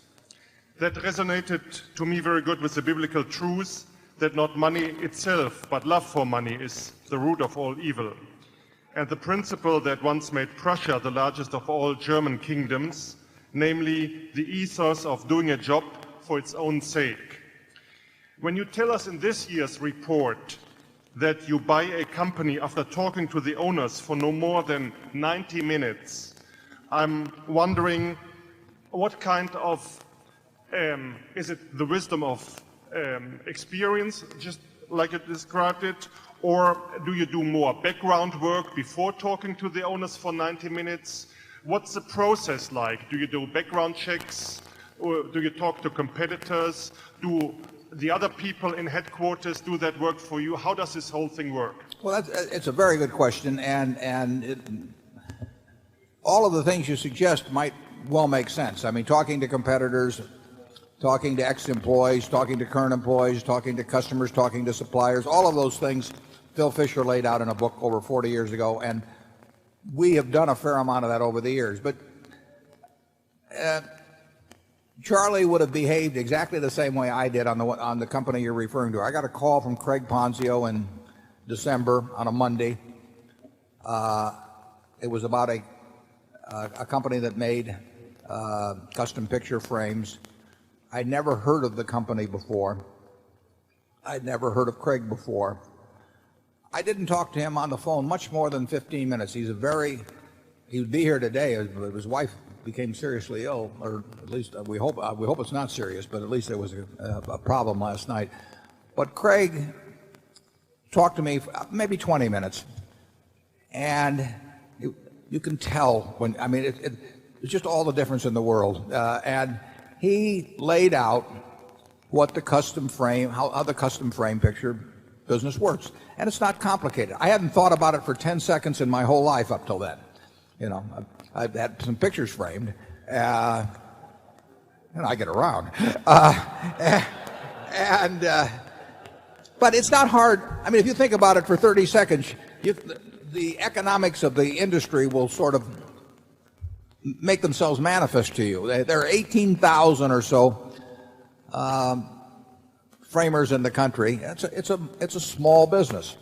So you're dealing with thousands of people. Now, what's important to those thousands of people that you're dealing to? They're doing $250,000 or $300,000 or $400,000 of business a year, and they have customers who come in periodic, like I might come in once every 3 months or every 6 months and say, here, I'd like it framed, and they may ask me about what kind of frame I want, or I may leave it up to them.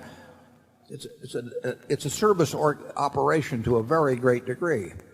And Craig built something starting with, in 1980 or so, with $3 million of sales. He built an organization that became enormously responsive to these 18,000 or so framers. They call on those people 5 or 6 times a year. They get 85% of the frames of those people the next day when they order them. That's what counts in that kind of a business.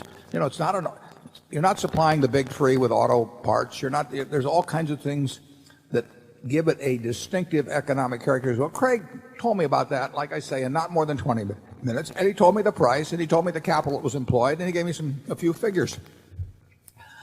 I knew in talking to him that he had a deal that made sense, you know, and I said, when can you come in? That was on a Monday. He said, I'll be there Wednesday morning. And he came with Steve McKenzie, who is here today, and who I encourage you to meet. And I think they got there at 9 and they left at 10:30, and we'd shaken hands.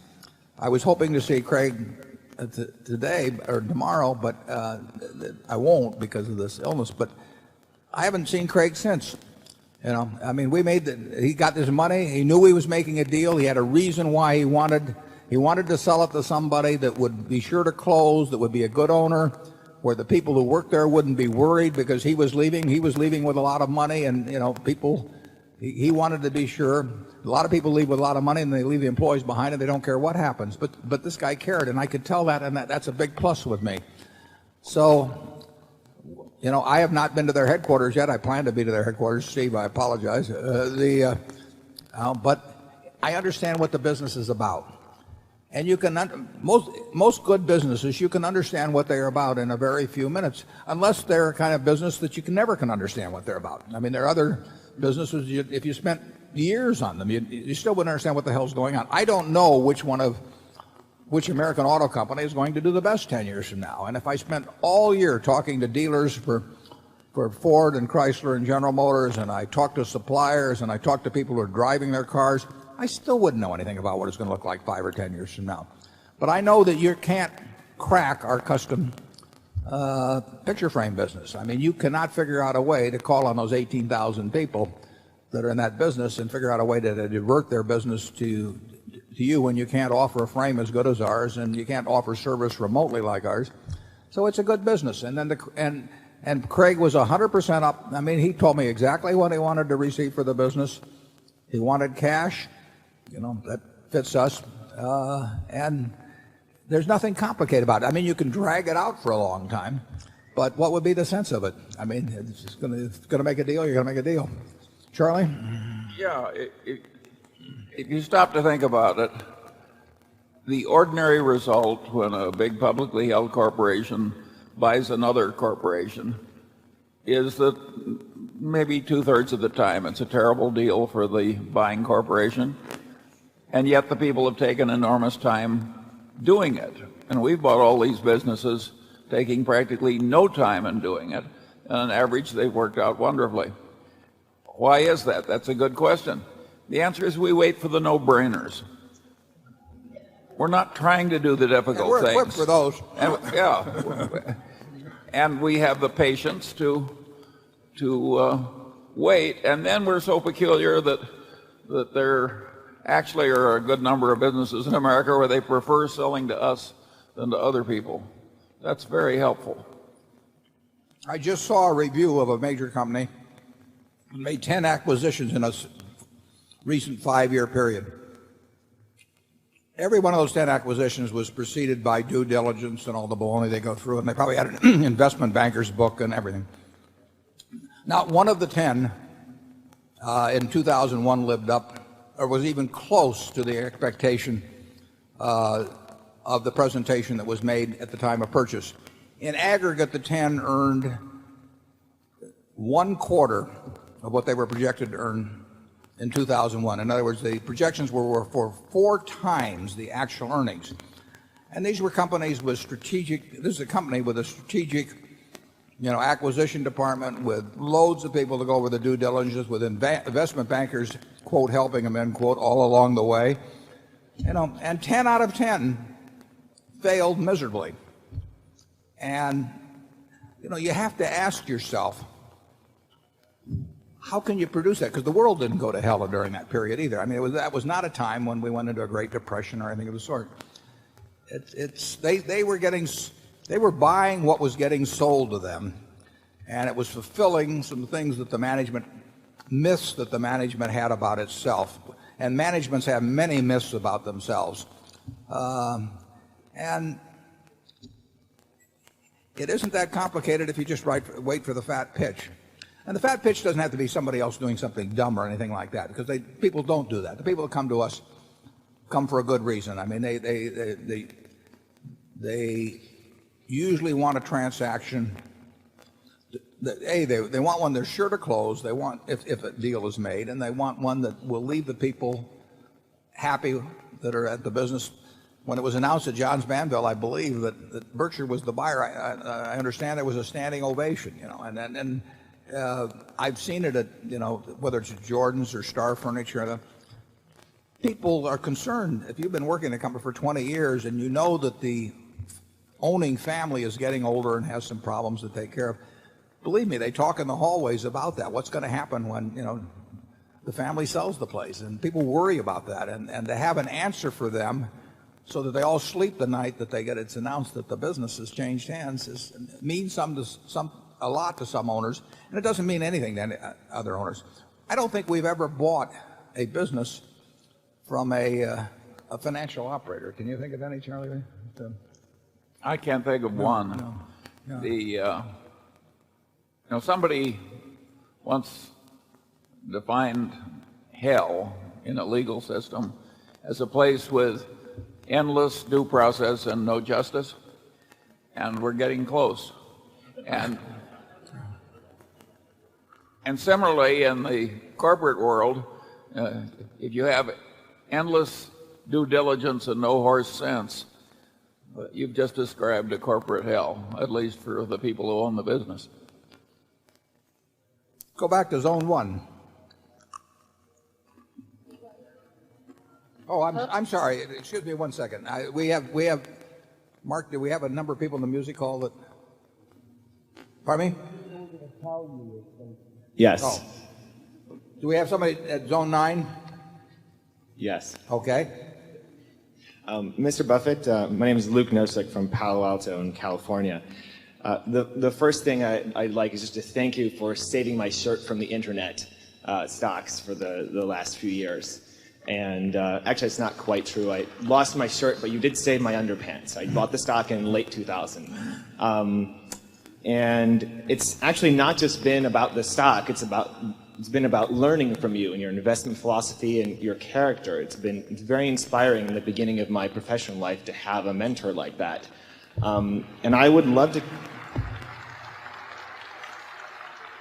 I think it's been very inspiring for all of us. I guess it's been almost 50 years of your investment professional life that's been continuing to go over the top.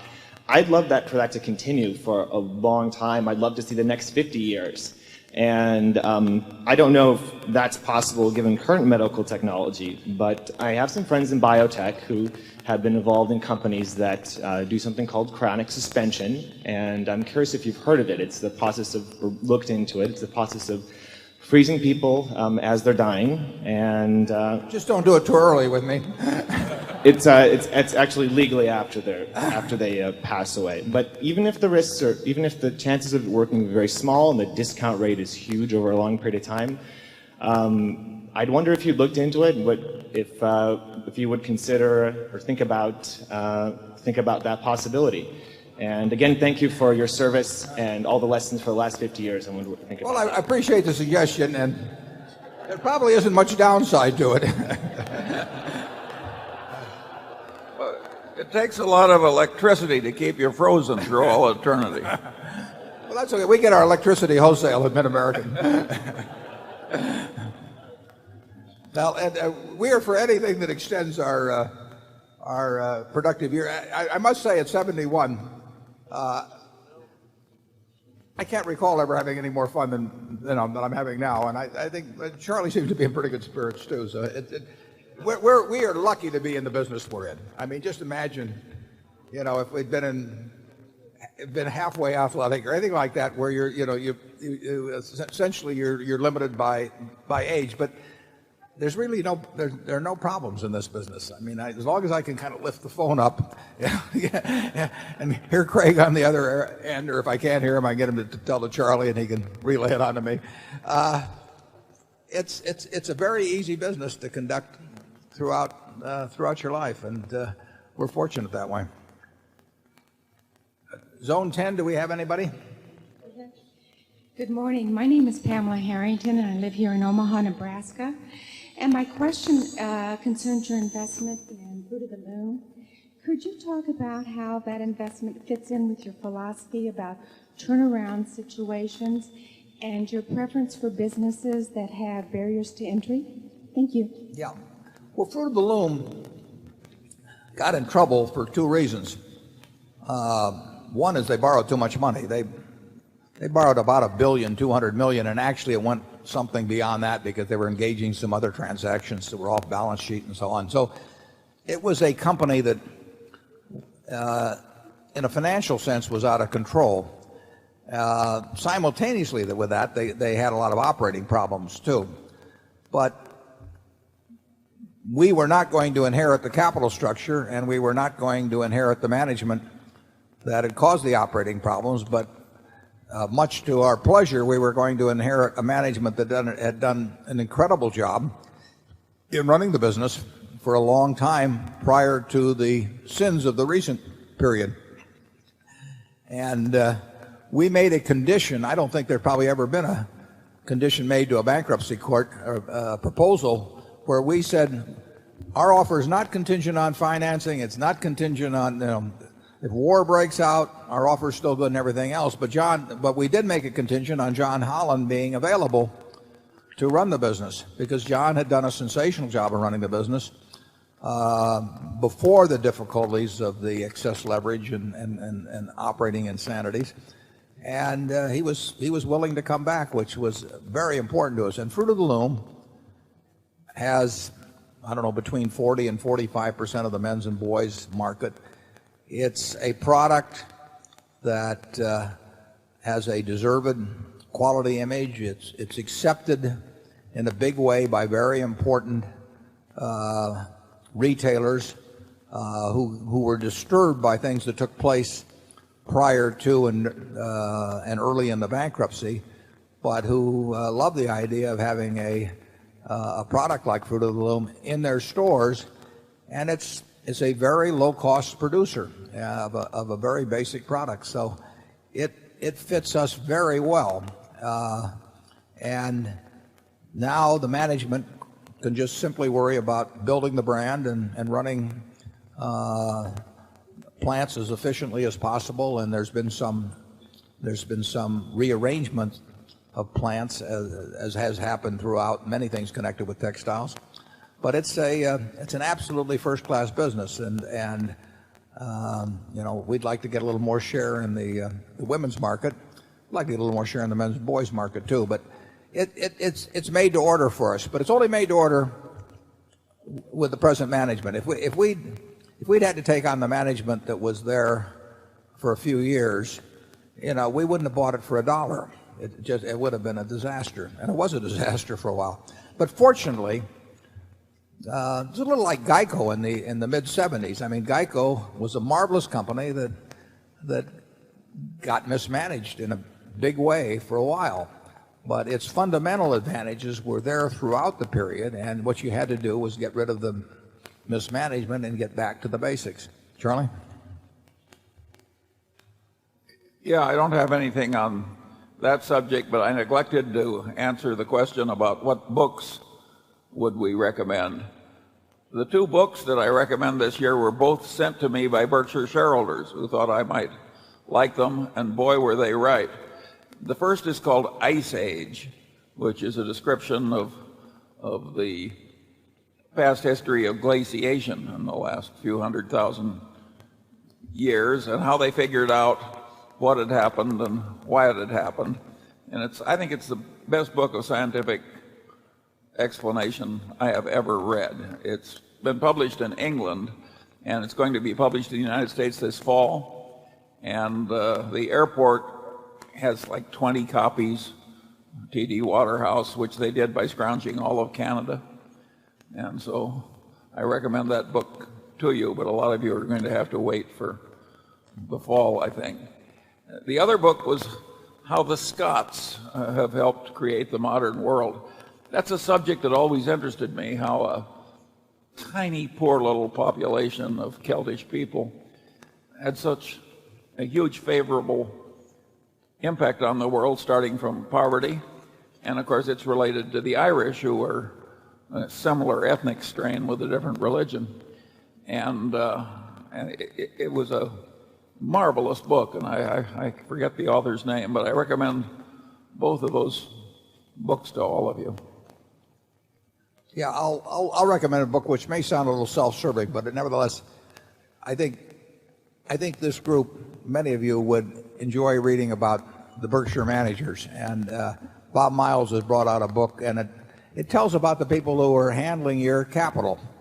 And I don't think you could have well, I know you couldn't have a better group. So therefore, if you feel like reading about them, Bob has done a good job of interviewing them, and I would encourage you to read about them. And I think you'll like your investment better after you read about the managers than if you just read what Charlie and I write. Let's go back to zone 1. We're going to break at noon, incidentally, and we'll probably break for 30 minutes or thereabouts, and then we'll come back. Go ahead. Hello, Mr. Buffett and Mr. Munger. My name is Justin Fong, and I am 12 years old from California. This is my second consecutive year in attendance. My parents brought me here to learn from you. My question is not about money. It's about friendship. How do you remain friends and business partners for so long? And what advice do you have for young people like me in selecting true friends and future business partners? Thank you.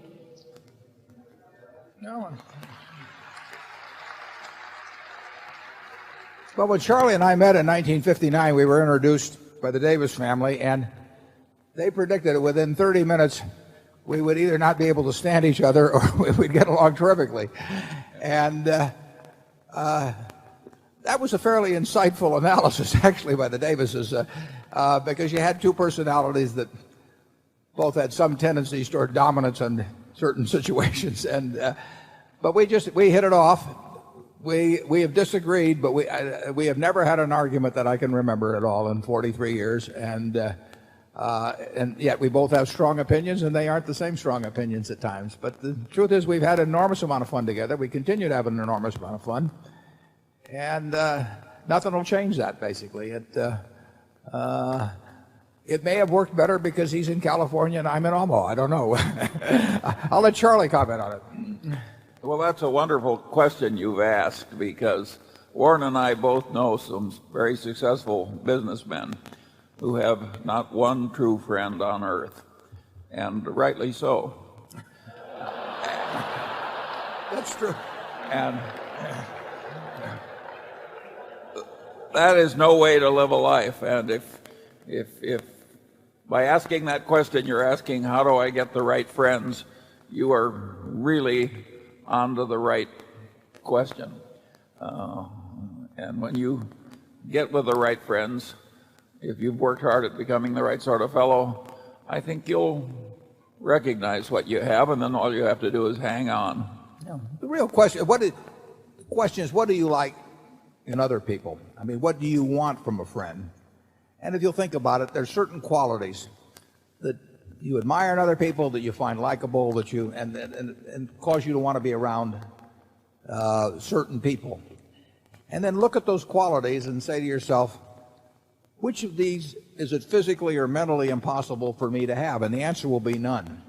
I mean, it's only reasonable that if certain things attract you to other people, that if you possess those, they will attract other people to you. And secondarily, if you find certain things repulsive in other people, whether they brag or they're dishonest or whatever it may be, if that turns you off, it's going to turn other people off if you possess those qualities. And those are choices. Very few of those things, are in your DNA. They are choices, and they are also habits. I mean, if you have habits that attract people early on, you'll have them later on. And if you have habits that repel people, you're not going to cure it when you're 60 or 70. So it is not a complicated equation. And as I remember, Ben Franklin did something like that one time, didn't he? List the qualities he admired and then just set out to acquire them. Absolutely. Yeah. He went at it the way you've gone after acquiring money. They're not mutually exclusive. No. Area 2. Hello, Mr. Buffett and Mr. Munger. My name is Kevin Truitt, and I'm a shareholder from Chicago, Illinois.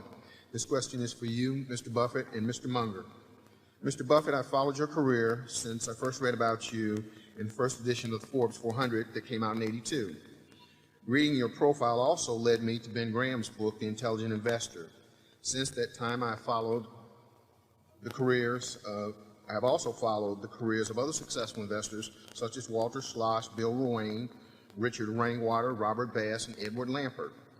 In following your career and the careers of these other highly successful investors, it's my observation and my firm belief that despite their obvious high level of intelligence and some of them having gone to some of the best schools in the country, none of these people, including yourself, were born great investors.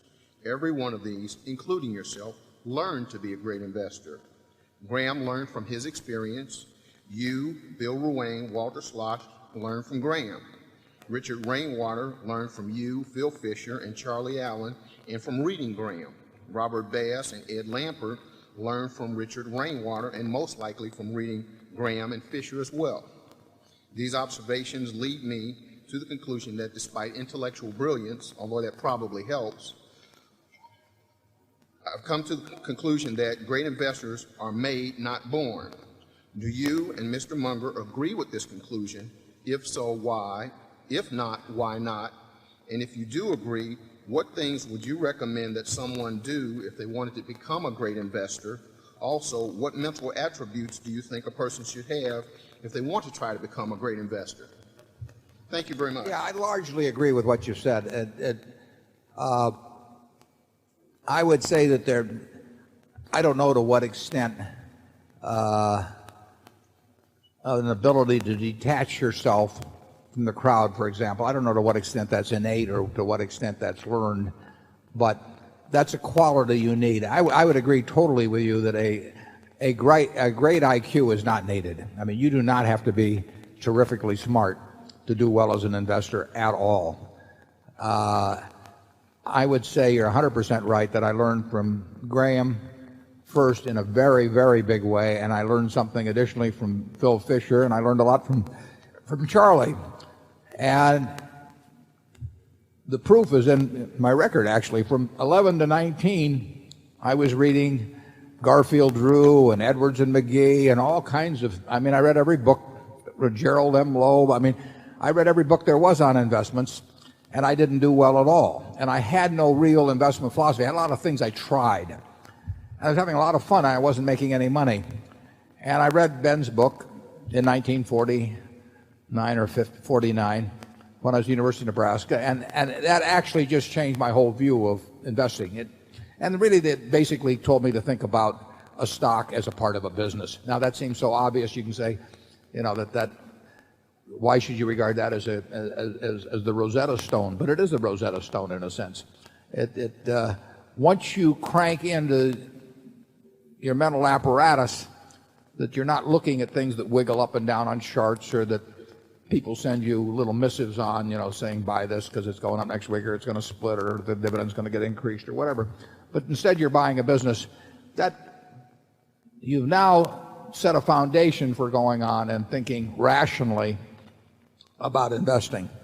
And there's no reason why you need a high IQ to do that.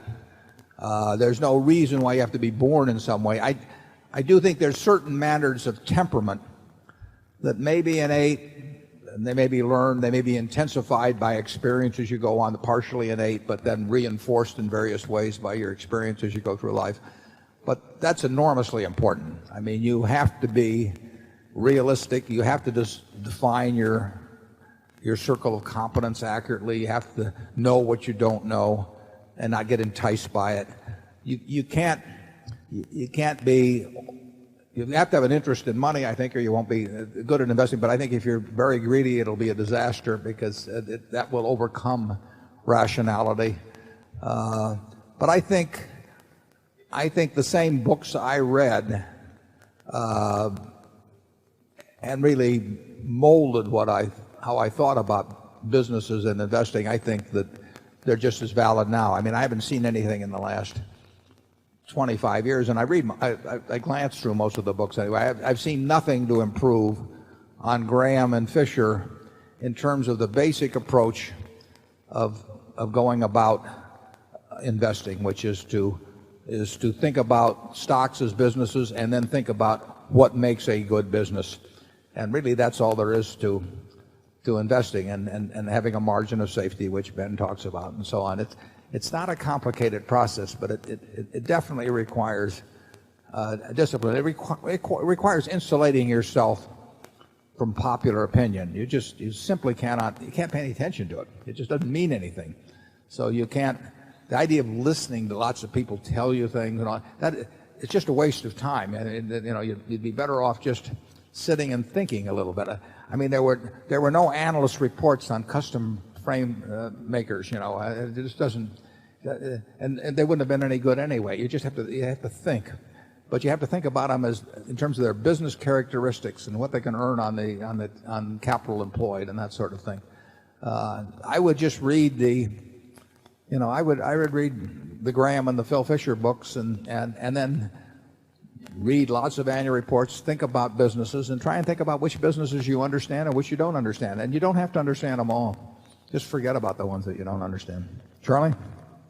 Yeah, at a deeper level of generality, if you have a passionate interest in knowing why things are happening, you always are trying to figure out the world in terms of why is this happening or why is this not happening. That cast of mind kept over long periods gradually improves your ability to cope with reality. And if you don't have that cast of mind, I think you're destined probably for failure, even if you've got a pretty high IQ.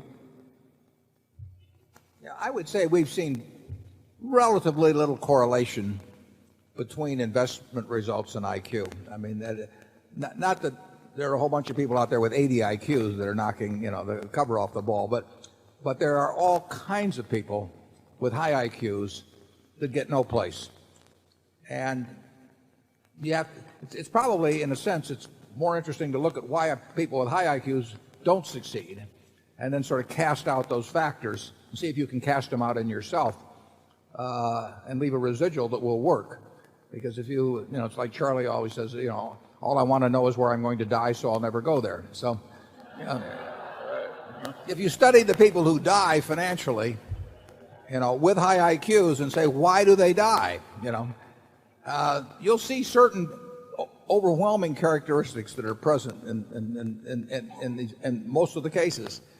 And you just got to make sure that either you don't possess them, or if you do possess them, that you can get rid of them or control them in some manner. Area 3. Yes, Steve Patisse, shareholder from Los Angeles. Good morning, Warren and Charlie. I'd like to address the domestic Coke business.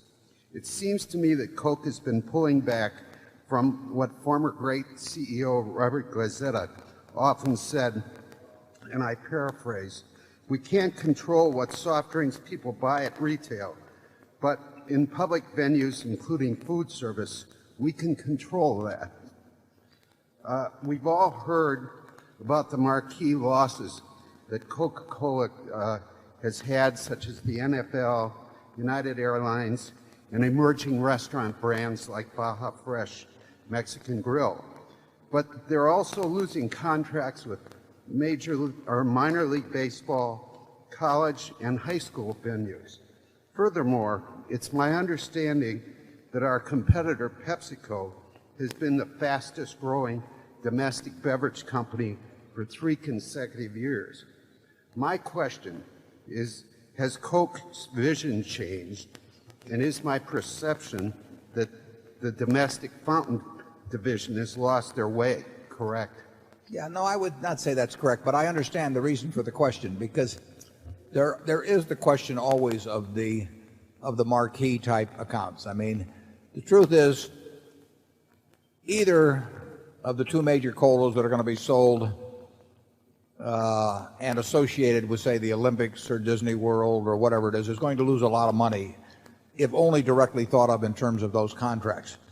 But there is that association over years. I mean, Coke wants to be where people are happy, and they want that in people's minds, and that tends to be, it's sporting events, it's the Disneylands, Disney Worlds of the world. But in the end, can you have a determination to be at every one of them at any price? And the answer obviously is no. It was sort of interesting. About 5 years ago, or thereabouts, Coke took Venezuela essentially away from Pepsi. Venezuela was one of the few countries in the world in which Pepsi was the leader. And that was because the Cisneros family had developed the business down there very early. So Pepsi had 70 or 80% of the business. And in sort of a midnight raid, Coke bought the Cisneros operation, converted it all to Coke overnight, flew 747s in with because they didn't want to have this, they wanted it to be a surprise, and they just reversed the whole situation in Venezuela. And it actually, whether that is going to turn out to be smart or not is another question, because they paid a lot of money to do it. But in any event, Pepsi was very upset. And so the University of Nebraska pouring rights came up very shortly thereafter. And the universities, as you know, bid out these things to give sort of an exclusive to a given university. And Pepsi came in and bid about twice as much for the University of Nebraska pouring rights as was the sort of the standard in terms of per student at universities throughout the country, at Penn State or something. And I like to think that they were trying to stick it in the eye of Coke by doing that in Nebraska. And I feel that the University of Nebraska really should give me credit for about $5 million a year of contribution to the university, because I don't think Pepsi would have done it if it hadn't been in Nebraska. Now, the question is, people at Coke called me and they said, do you want us to go up against this? And I said, no. It's nice to have everybody at the University of Nebraska drinking Coke, but if we've got everybody at Penn State drinking Coke, they're probably worth as much as potential Coke customers. So there is this bit where one organization or the other, particularly if they've lost one in the immediate past, may overbid a little for the next one. For United Airlines, the question is how far do you let United or whomever it is drive you in terms of making that specific deal? I would say that in something like the Olympics, I think Eastman Kodak made a huge mistake when they let Fuji take away the Los Angeles Olympics 20 years ago or so, because it allowed Fuji to get put on a mental parity to a degree with the Kodak, whereas Kodak had always owned that. And now Fuji was there with Coca-Cola and IBM and a few premier companies, and it was a mistake. So in the end, you end up overpaying in any kind of an objective, quantitative sense for most of these marquee properties. But you can't, it'd be foolish to think that you had to have them all. Coca-Cola, actually Pepsi-Cola, colas have generally declined somewhat as a percentage of per capita consumption in the United States.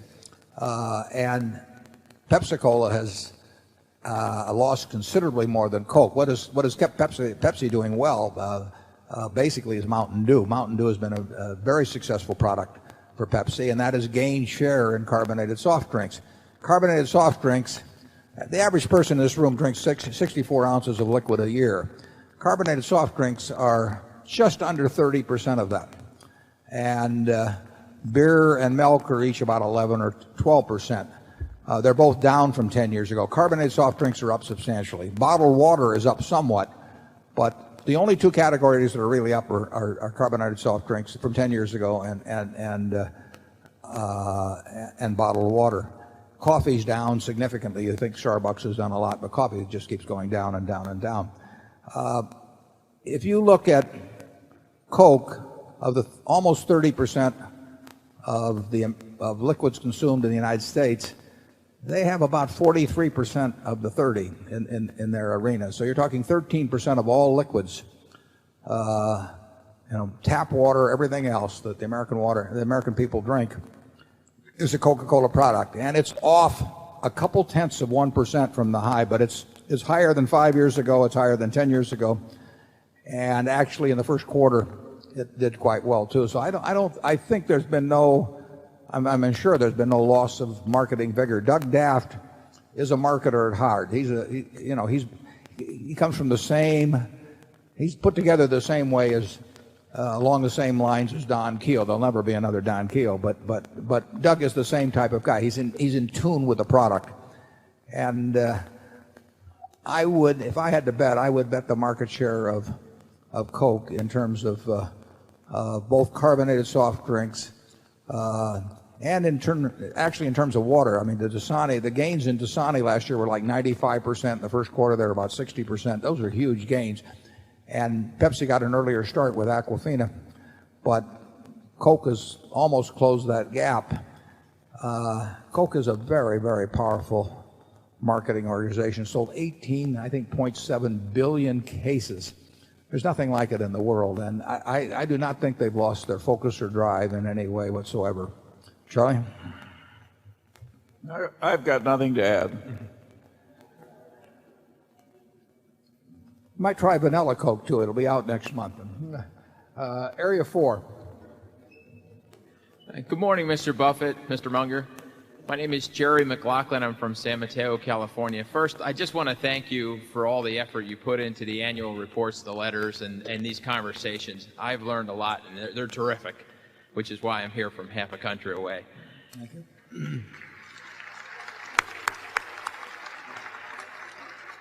You know, you've said that great companies are those that have an economic moat. And I understand that phrase to mean a sustainable competitive advantage. Do businesses begin their lives with sustainable competitive advantages, or must that be developed over a very long time? And then, what are the fundamental bases upon which you've seen companies successfully develop sustainable competitive advantages?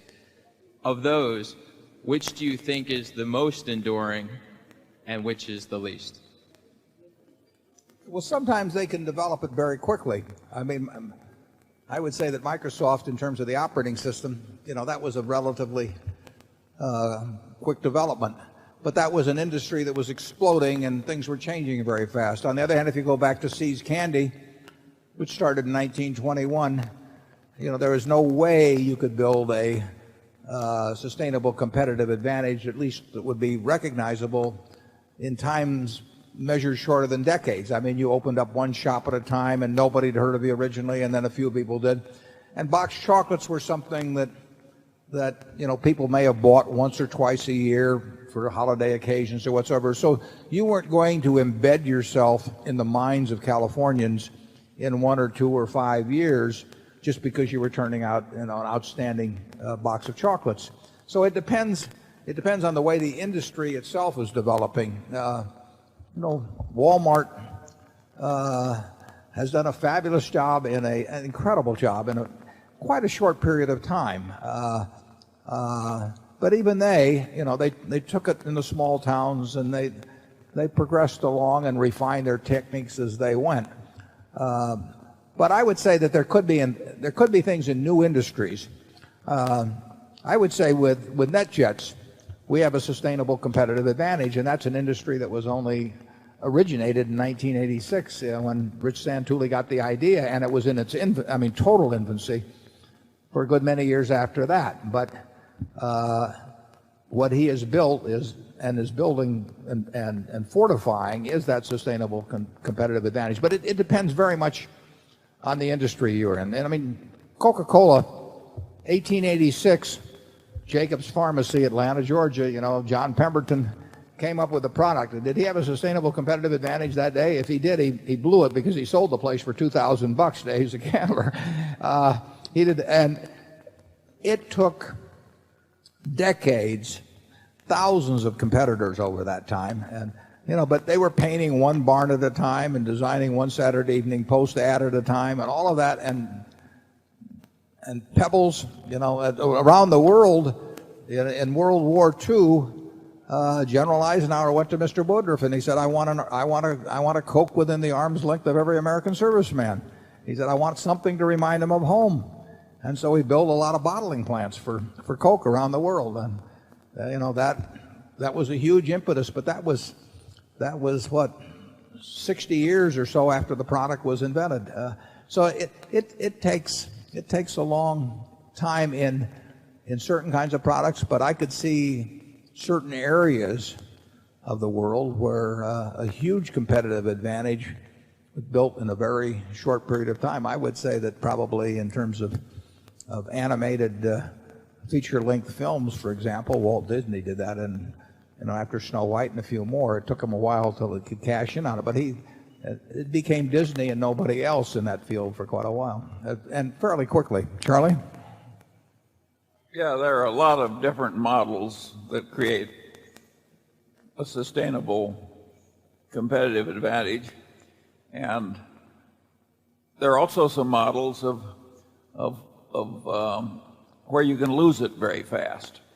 You just ask Arthur Andersen. That was a very good name in America not very long ago, and I think it would be harder to lose the good name of Wrigley's gum than the good name of Arthur Andersen. I think there's some perfectly remarkable competitive advantages that people have gotten over time. And the great trouble with the investment process is that they're so damned obvious that the stocks sell at very high prices. Snickers has been the #1 candy bar for probably 30 or 40 years now. Yeah, in Russia, it turns out everybody likes Snickers. Yeah. How do you really knock it off? I mean, we make candy. We would love to displace Snickers, but it's hard to think of ways to knock them from the #1 spot. I mean, my guess is that they'll be #1 in 10 years from now in candy bars, and the list doesn't change much in that field because if you think about the nature of how you make that choice as to what candy bar, if you were chewing spearmint chewing gum 5 years ago and you buy a pack of some chewing gum today, it's likely to be spearmint. I mean, there's things that you experiment a lot with, and there are things that you don't fool around with once you're happy. And you can understand that if you observe your own habits and people's habits around you. But there's usually if something can gain competitive advantage very quickly, you have to worry about them losing it quickly too. I mean, when an industry is in flux, there are a lot of people that think they're the survivors or the ones that are going to prosper where it turns out otherwise. Area 5. Mr. Buffett, my name is Pete Banner from Boulder, Colorado, and I would also like to thank you too for what you bring to the game. I heard your response to the question regarding Coca-Cola. In the annual report a few years back, you described Coca-Cola and Gillette as the two invincibles. With Pepsi as a strong competitor today, do you still continue to view Coca-Cola as the invincible?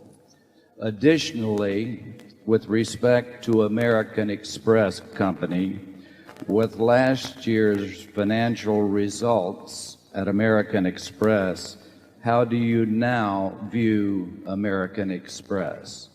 Yeah, I think the term I used was inevitables actually, but it's very close to the same thing. And I think when I made that statement, I said Coca-Cola and soft drinks or Gillette and blades and razors. I mean, I did not extend them to the entire corporate portfolio, particularly in the case of Gillette, but to the blade and razor business.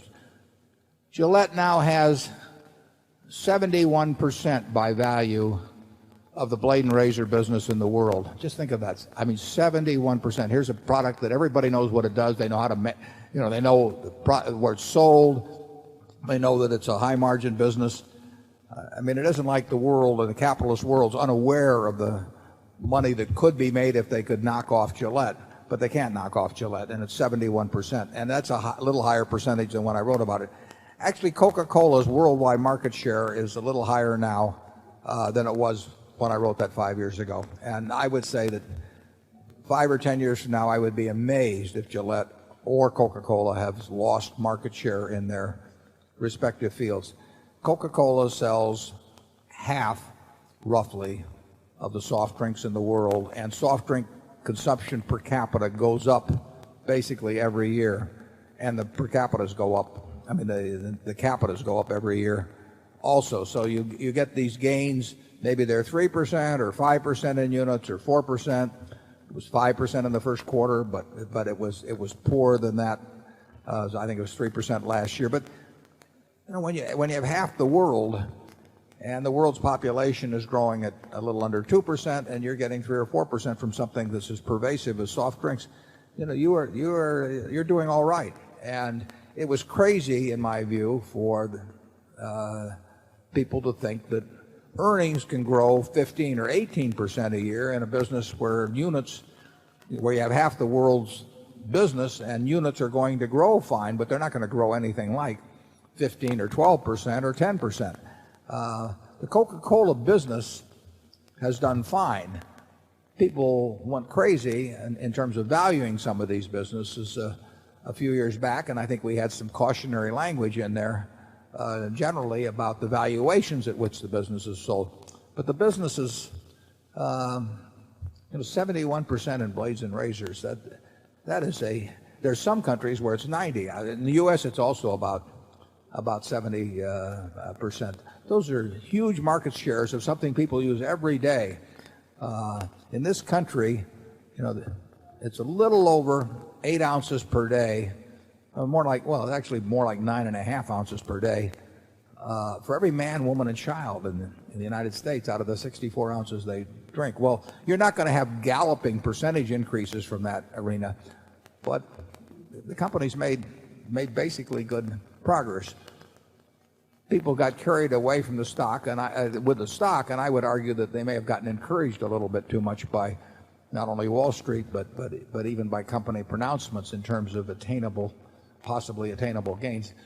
There aren't large companies.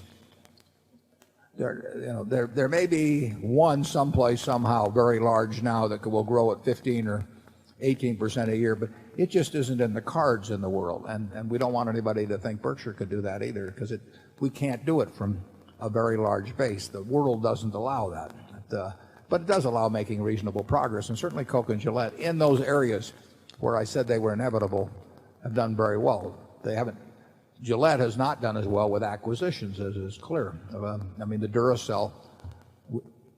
Gillette acquisition of Duracell resulted in giving 20-odd% of the business for another business, and that business has not done nearly as well as either the management or the investment bankers thought it was going to do at the time the deal was made. Charlie? Well, I would say regarding that last instance that's the normal result. When you've got a wonderful business and you issue shares in it to buy another business, I say at least 2 times out of 3 it's a terrible idea. Yeah. Well, Geico is a great example. Geico is a wonderful business. Absolutely wonderful. It gets more wonderful by the day. It has the world's best manager, Tony Nicely, running it. Geico, in the last 20 years, went into at least 3 other insurance businesses I can think of. They went into Resolute Insurance, which was a reinsurance operation, started in the mid-'80s. It was a disaster.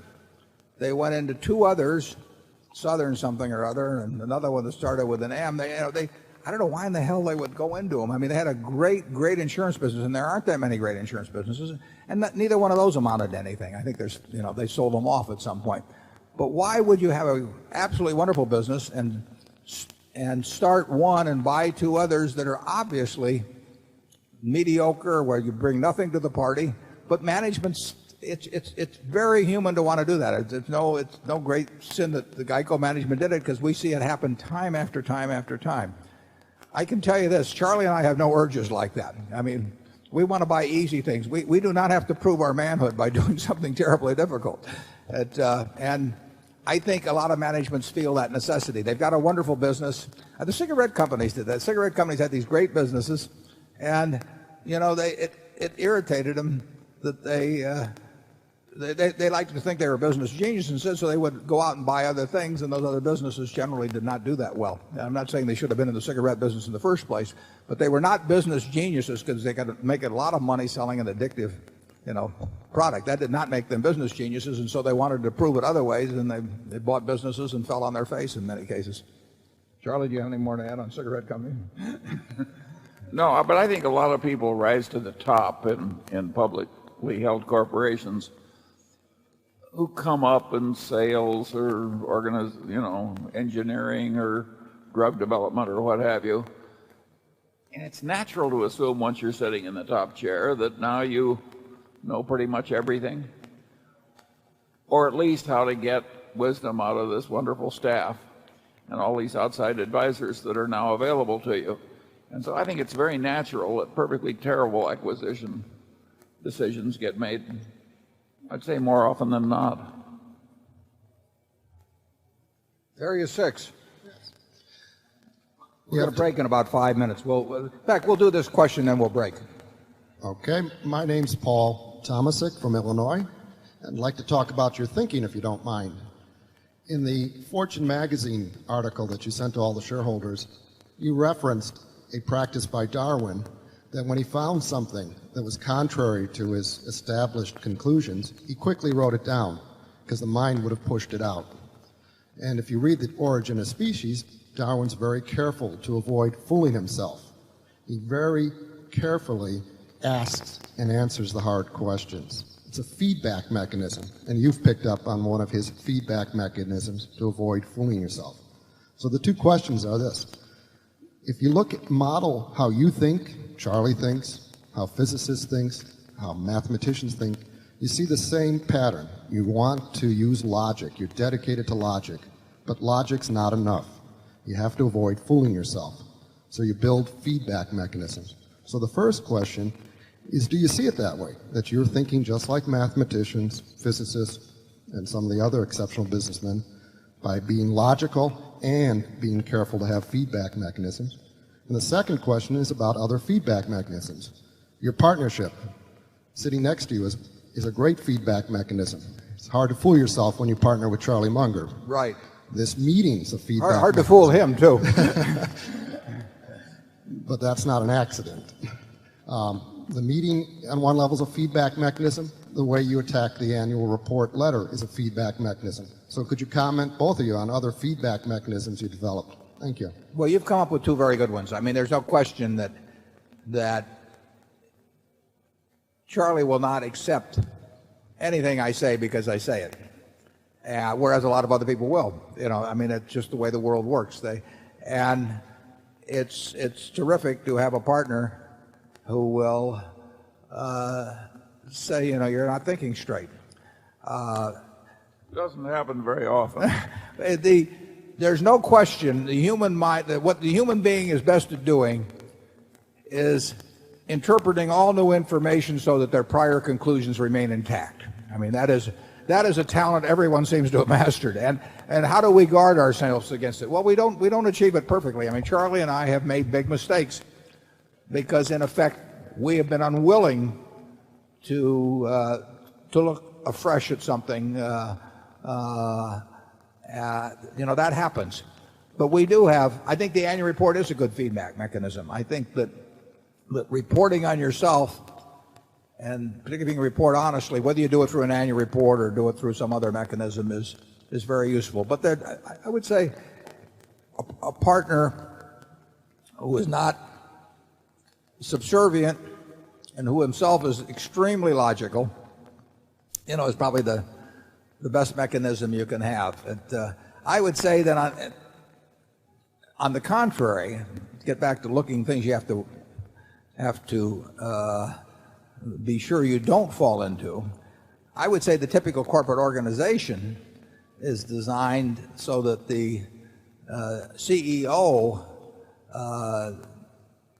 opinions and biases and previous beliefs are reinforced in every possible way. I mean, having staffs around you that know what you want to do, you are not going to get a lot of you're going to get a lot of contrary thinking. I mean, most staffs, if they know you want to buy a company, you're going to get a recommendation. Whatever your hurdle rate of, it's 15% internal rate of return, which very few deals ever work out at, you know, or 12, or they're going to come back and they're going to come back with whatever they feel that you want. And if you arrange your organization so that you basically have a bunch of you know, sycophants who are cloaked in other, you know, titles, you're not going to you are going to leave your prior conclusions intact, and you're going to get whatever you go in with your biases wanting, and the board is not going to be much of a check on that.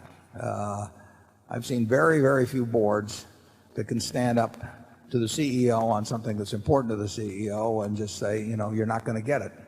So you've hit on a terribly important point. That, you know, all of us in this room want to read new information and have it confirm our cherished beliefs. I mean, it is just built into the human system.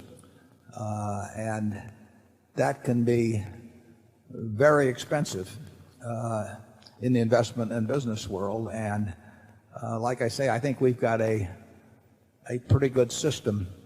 And I think that most of the systems aren't very good that exist in corporate America to avoid falling in the trap you're talking about. Charlie? Yeah, I think it also helps to be willing to reverse course, even when it's quite painful. As we sit here, I think Berkshire is the only big corporation in America that is running off a derivative book.